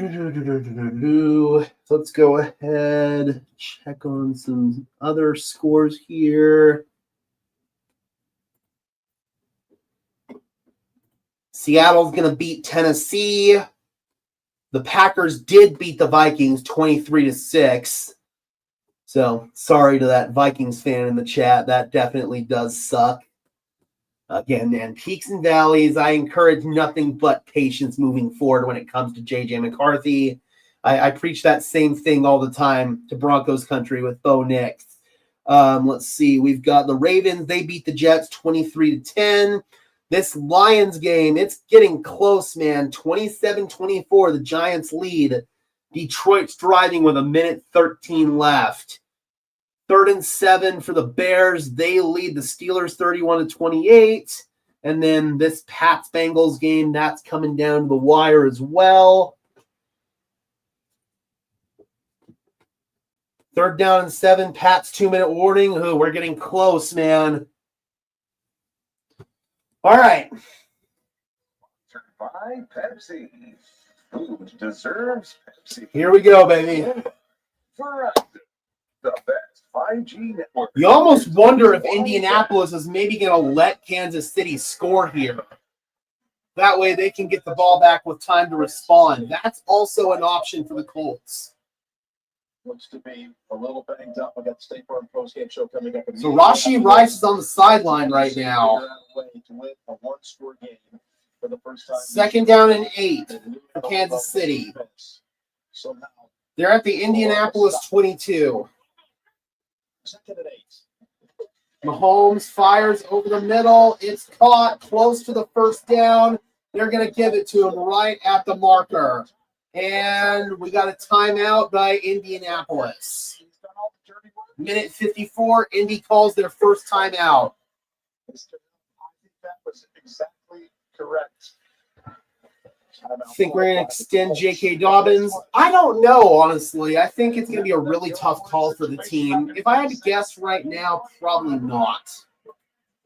Are they taking Sauce off? They are. Oh, no, he's coming back on. Okay. His first reception. And Tracy reporting that it's a hamstring injury. Hamstring injury for Rashee Rice. He still has his helmet on. With 7 catches, 120 yards, plus a 2-point conversion. Here's where it happened. Yeah, but I think he wants to try. Oh, yeah, for sure. For sure. He has to clear Sauce all day. He tried to go back in, and they said, nope. I mean, running backs are so easy to find. They're usually a dime a dozen, so unfortunately, I'm kind of leaning towards not extending him. All right, 1st down and 10 now. Indy called their first timeout. Chiefs have it at the Indy 14. Scores 20-17. Handoff goes to Hunt. Stopped at the 11-yard line. 2nd timeout, Shane Steichen. A run defense. Another timeout called by Indianapolis. So again, the Colts, they're trying to get this to where they can get the ball back and have some time to respond. They're obviously hoping to hold Kansas City to a field goal here. They're just like, listen, it's a run. We take you out anyway sometimes. He's like, all right. All right, looks like Rashee Rice is going to come back in. Ooh, Pat's incomplete. Ooh. Cincy might still have a chance here. Until the last. They're kicking a field goal. Which produced the touchdown. But Nagy's calling this one right in. All right. I guess who's back in? Yep, Rice is back in. 2nd and 7. Rice is back in for Kansas City. So do I think it's a run? 1:49. Indianapolis has one more timeout left. KC has it at the 11-yard line. They've got all 3 of their timeouts, but that's not really relevant. So the inside slot on this 2nd down play. Mahomes looking, firing across the green again. It's caught, but a yard short of the line to gain is Smith. Shane Steichen, it looks like, is going to preserve that final timeout. The clock is still moving. It's 3rd down and 1. How much time do the Bengals have? Lions tied it up. Ooh, that was going to get hella close. Get the first down. You don't ever have to get the ball. All right, 3rd down and 1. Right. But you don't get the first down. They're going to use the timeout and force your hand. They go with that stop backfield on 3rd and 1. Once again, that interesting formation on the backfield, and Hunt has the first down. And now Indianapolis is going to take their final timeout. Man, this Colts team, they can't close, just like the Giants. Try to get the game more than score. Minute 51 for the Bengals. Okay, they've got a chance. They've got a chance here.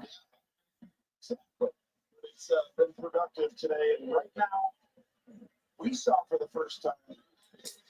I mean, either way, like I said at the beginning, either way, it's a positive outcome for the Broncos, even if Kansas City wins. But just by virtue of good old AFC West hatred, we want the Kansas City Chiefs to lose this game. Chris Jones getting his back worked on the sideline. So you can waste 30, 40 seconds. All right, let's see how Kansas City wants to manage the clock. Right here. So they've got that same formation. Although you do have specs on defense.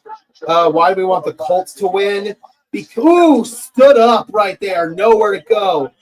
We want the Colts to win to bury the Chiefs, some of us, because ultimately, if Denver wins the games they're supposed to win, the results of this game shouldn't matter. They should be able to take care of their own business and get the #1 seed on their own. So it's people wanting Kansas City to just be buried and out of it. To not have to deal with them in the playoffs, which I'm not scared of, but also just because we don't want Kansas City in the playoffs because we want their fans to suffer. 2nd and goal, 25 seconds. He's pointing. Patrick floats it. Incomplete, out of bounds. Indy doesn't have any timeouts left. It's 3rd down and goal. Looks like Andy called that play. He signaled that play in. That was not a Nagy call in this one. This is an Andy Reid play call right here. It's kind of like that all day. And Indianapolis done a great job keeping things bottled up inside. Outside the numbers are 1-on-1. Timeout called by Kansas City. And now you got a 3rd down play on the way. Kansas City calls a timeout. 20 seconds. That's their first timeout.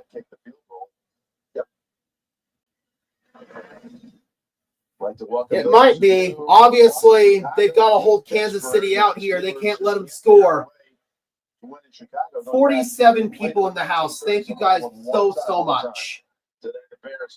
All right, here we go.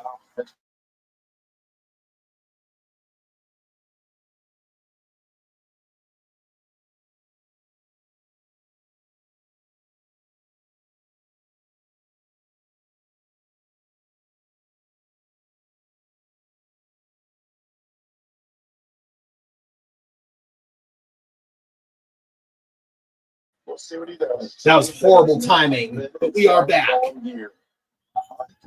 Okay, here we go. Yeah, I froze for a second, but we're back. 3rd and goal. Mahomes in trouble. Mahomes is sacked. So Kansas City is going to take this down to the last second, all timeout, and they're going to kick the field goal. Andy pops it at 4 seconds. Yeah, we lost it for a second, but we're back. Go ahead and run this and pause it. Go ahead a little bit more. Watch this. Right there. See. There's the one-on-one opportunity outside the It is, and he's not even looking at the one-on-one. It was Thornton on Sauce Gardner. All right, here we go. And again, probably the best possible outcome here for the Broncos is a tie. So if this ends in a tie, I am cool with it.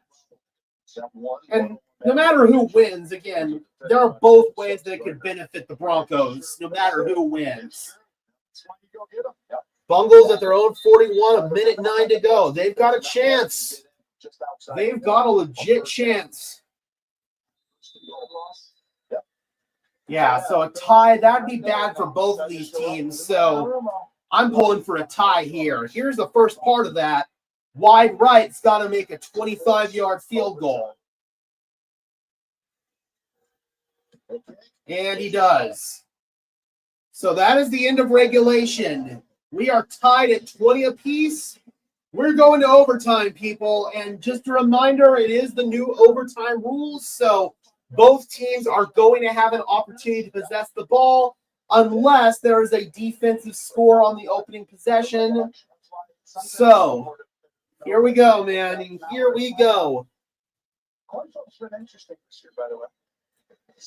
We are going to overtime. It's not as simple as it was in the years past. It's a playoff game situation now where you're just Boom shakalaka. So you got Mahomes on your time, gentlemen. Frank, fourth quarter time. It is a 10-minute period, of course. And both teams have the opportunity to possess the ball. If I'm Indianapolis, I'm going to defer if I win this toss. Because you want to get the ball in the second possession. Oh, they're receiving it. I don't like that.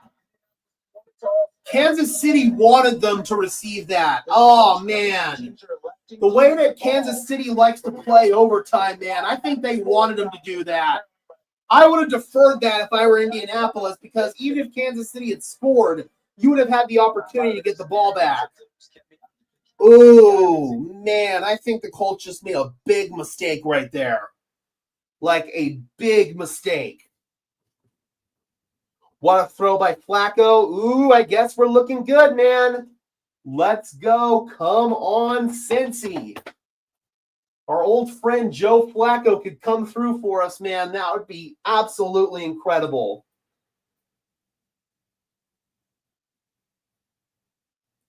Ooh, boy, Broncos country, this game.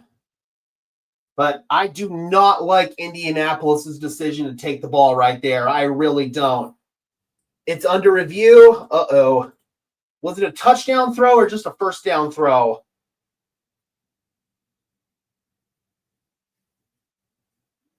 So both games that have playoff implications and number one seed implications for the Broncos coming down to the wire. Lions game went to overtime. Uh-oh. Incoming Jameis Winston pick six to lose it. Here we go, baby. Overtime from Kansas City, Missouri. Yep, it's the witching hour where losses become wins and wins become losses. So the difference in the playoffs is that you confirmed first down. Let's go. Technically, overtime that could end in a tie. Okay, so teams have elected to take the ball this year far more often than you'd have thought. In the playoffs, you always want to go second. Do you know why? Oh, okay. That's a good point by Tony because it can end in a tie. So that actually does make sense by Tony there. All right, that makes sense. So Indianapolis is getting the ball.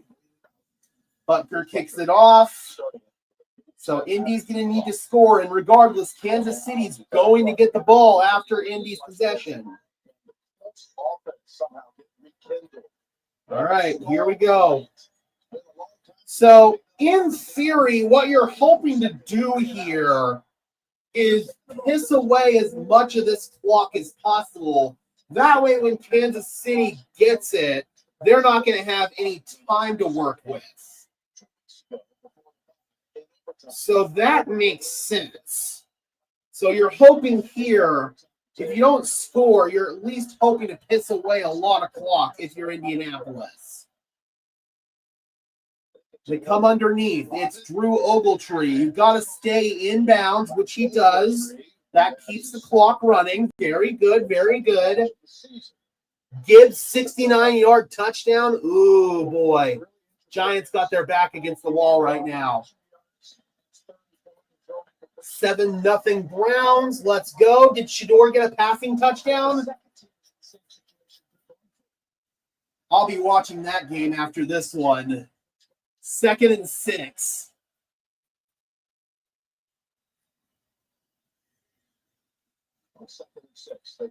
They're going to Taylor, and he stood up. Nope, he's still going. Taylor able to bounce off the initial contact and turn it into a really solid gain right there. That brings up 3rd down and 1. Judkins got it. Bummer. I want Shador to get at least one passing touchdown. Yep. Great run by Taylor. Excellent effort.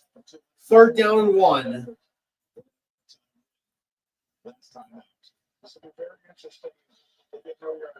It's Taylor.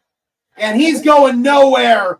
Stopped in the backfield. Drew Tranquil. And Indianapolis will punt it away. The decision to take the ball is not looking like a good one. Now Kansas City can go down and win it with a field goal. Damn it. Pats win. Bummer. All right. So things aren't looking good here for the Colts.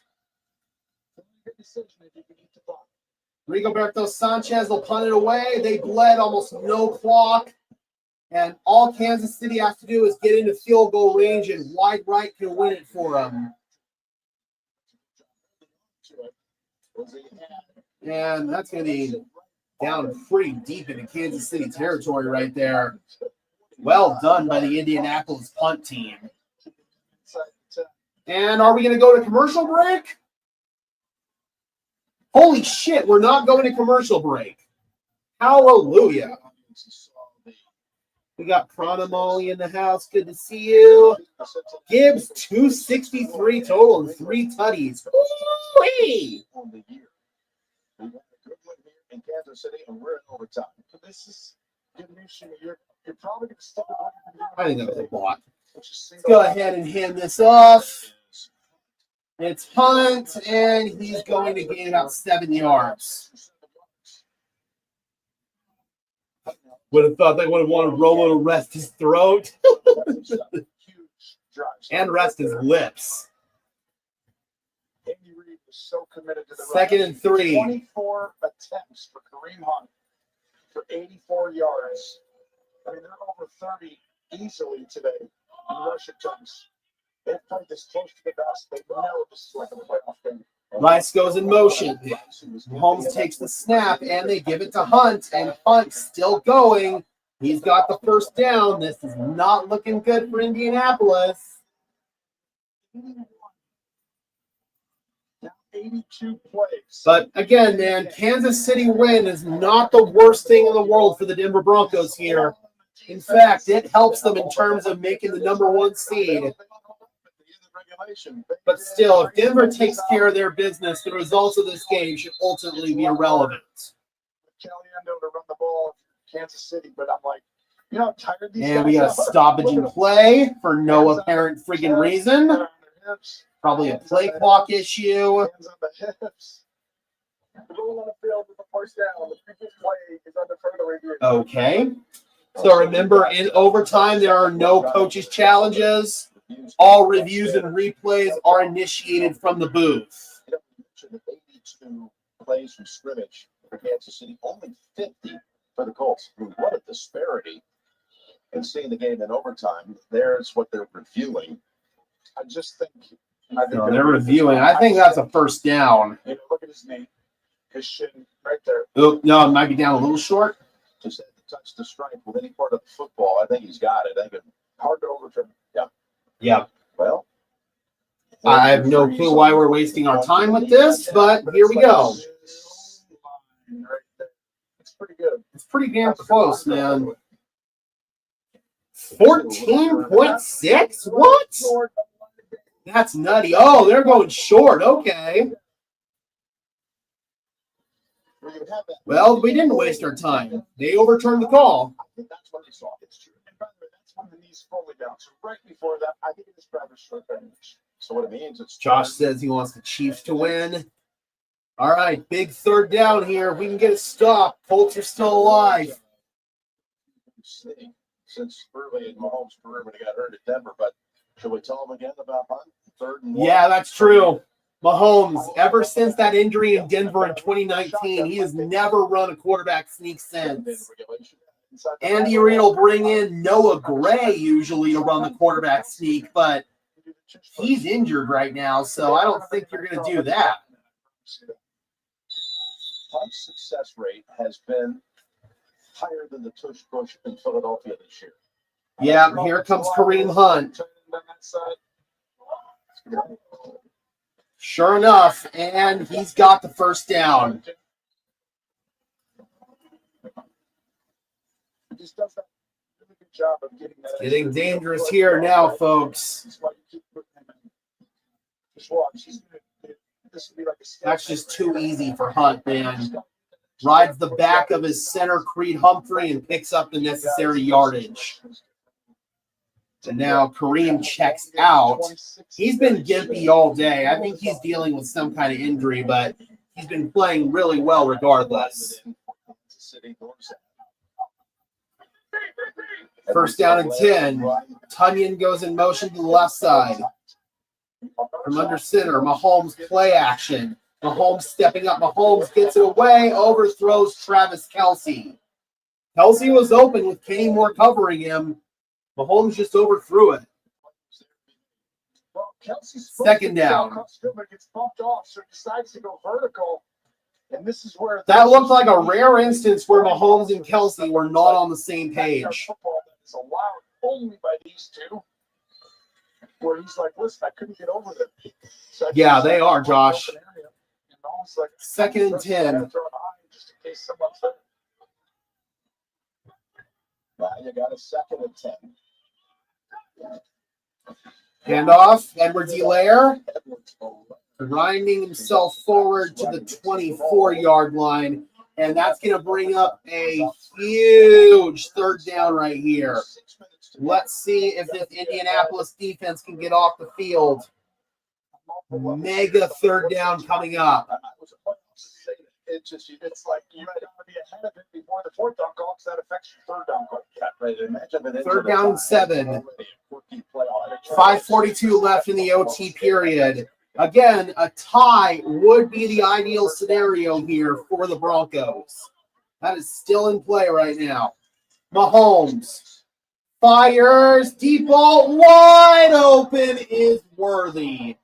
And that puts him on the edge of Butker's range.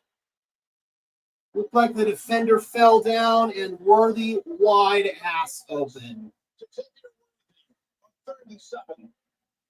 That sucks. Mahomes threw it as he was getting hit, and the defender didn't fall down. He was just in a bad position. And Mahomes, man, they are right on the edge of Butker's range right now. And a timeout or some kind of play stoppage. That target line actually is the rear wall to reach that for Butker. Well, and again, Butker's been uber inconsistent this year as well, so you've got to factor that in. Why is the clock stopped? What are we doing? They've announced no reason at all for the stoppage in play. Great. We already knew that. This officiating crew is a disaster, dude. As murky and as unpredictable as it is. Look at this, by the way. Baltimore, with its win and Pittsburgh's loss, the Ravens have come all the way back from the bottom, from the cellar. I don't think KC called a timeout. The current lead in that division. No, they didn't. And just so you know, I was thinking about it. That was just some sort of play clock issue or something. And they're still holding it up. Okay, come on. Get out of the way and let them run the play. They would be afforded a loss technically, because I think 7 losses is out, 6 is in. And Hunt. And he is going nowhere. Stood up, a little behind the line. Second down. With a tie, you're out, which means if they tie, they couldn't lose another. They're 4 games behind Denver right now. 1 loss. Move inside, 5 minutes to go here. And Denver's more importantly got a head-to-head tiebreaker. Best shot. In other words, they're going to be aggressive. They're going to play man coverage. No, KC's down 4 games. The Chargers are down 2 games. Right there at the line, running down at the last minute. Mahomes Fires over the middle, wide open, Rice.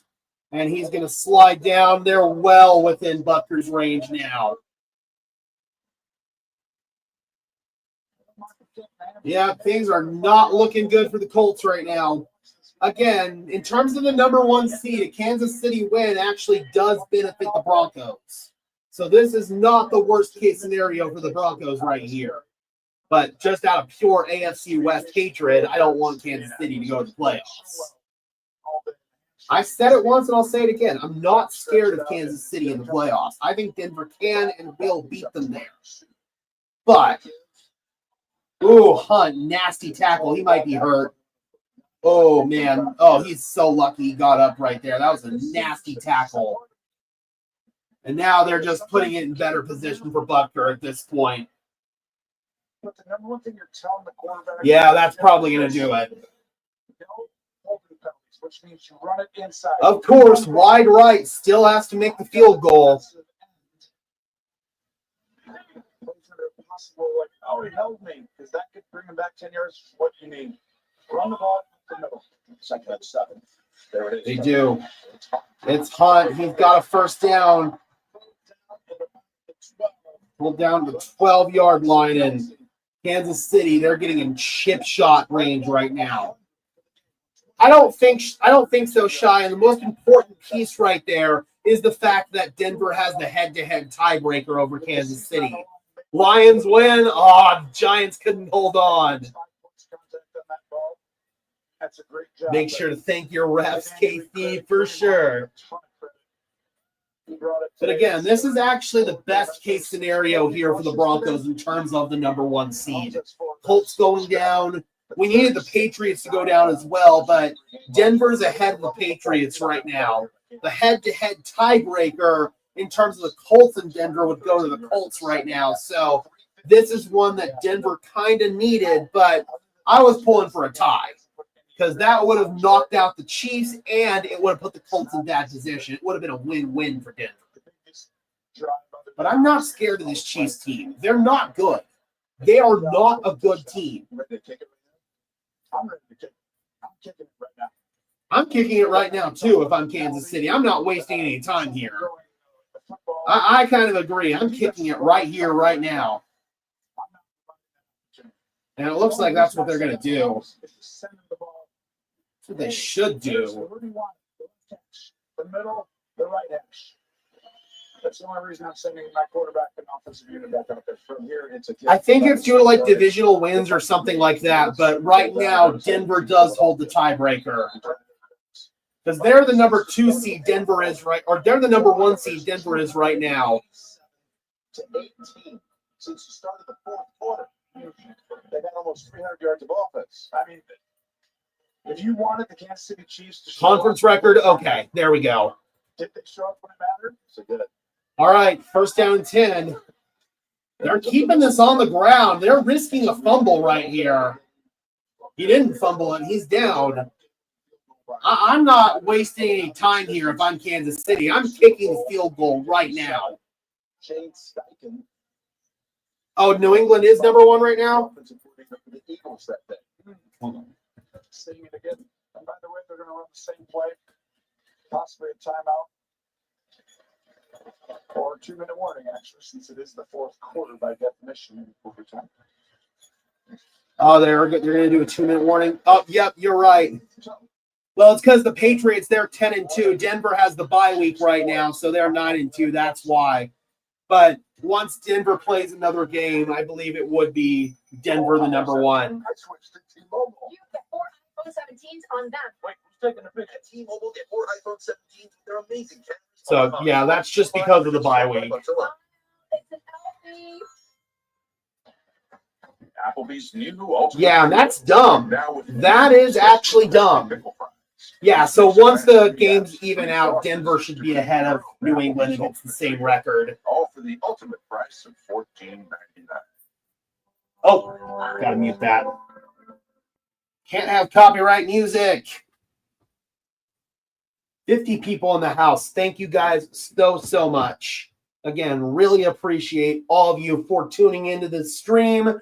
We will be streaming another non-Broncos game on Thursday. The Chiefs, hopefully they'll get buried next week with a loss to the Dallas Cowboys on Thanksgiving. We will be streaming that game.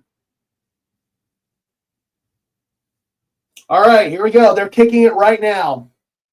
Over half century, the first points ever scored by a place kicker from Kansas City. All right, here is wide right Harrison Butker for the win. It's going to be a 27-yard try. A block would be nice. Colts do have timeout, so they can ice him. And looks like they're going to do that right here. So they're trying to put Butker on It ice. did not look good for Kansas City for most of the game. They were down 9 in the fourth quarter. And Yeah, Kansas City was in trouble, but they had a really strong fourth quarter. the team this year was on the line today. I'm not a fan of either one, honestly. I'm more of a brisket guy if I'm going to do some sort of protein like that for Thanksgiving. In fact, that's probably what I'm going to end up doing for this Thanksgiving. I'm going to order some brisket from a local barbecue joint. The beginning of the possible rebuild of the era. Here we go. This is Butker for the win, and this would give Denver pretty good positioning for the number 1 seed.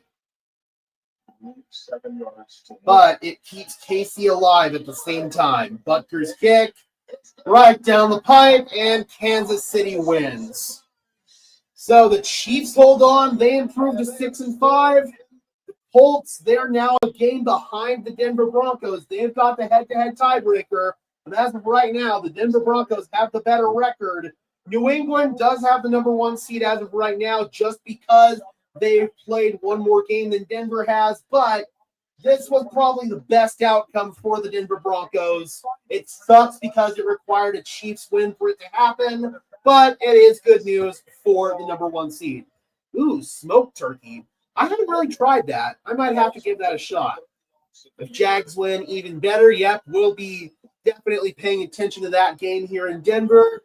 All right, guys, we're going to go ahead and wind this one down. Thank you so much for joining me here on this stream. I really appreciate it. Please be sure to leave a like as well as subscribe. Those are both free and easy ways to show your support. And if you want some extra perks and incentives in exchange for helping me out and helping the channel grow, please consider becoming a channel member today. The link is down below if you want some extra perks and incentives. All right, guys. And until next time, I'm your host, Gage Madrid, saying peace out.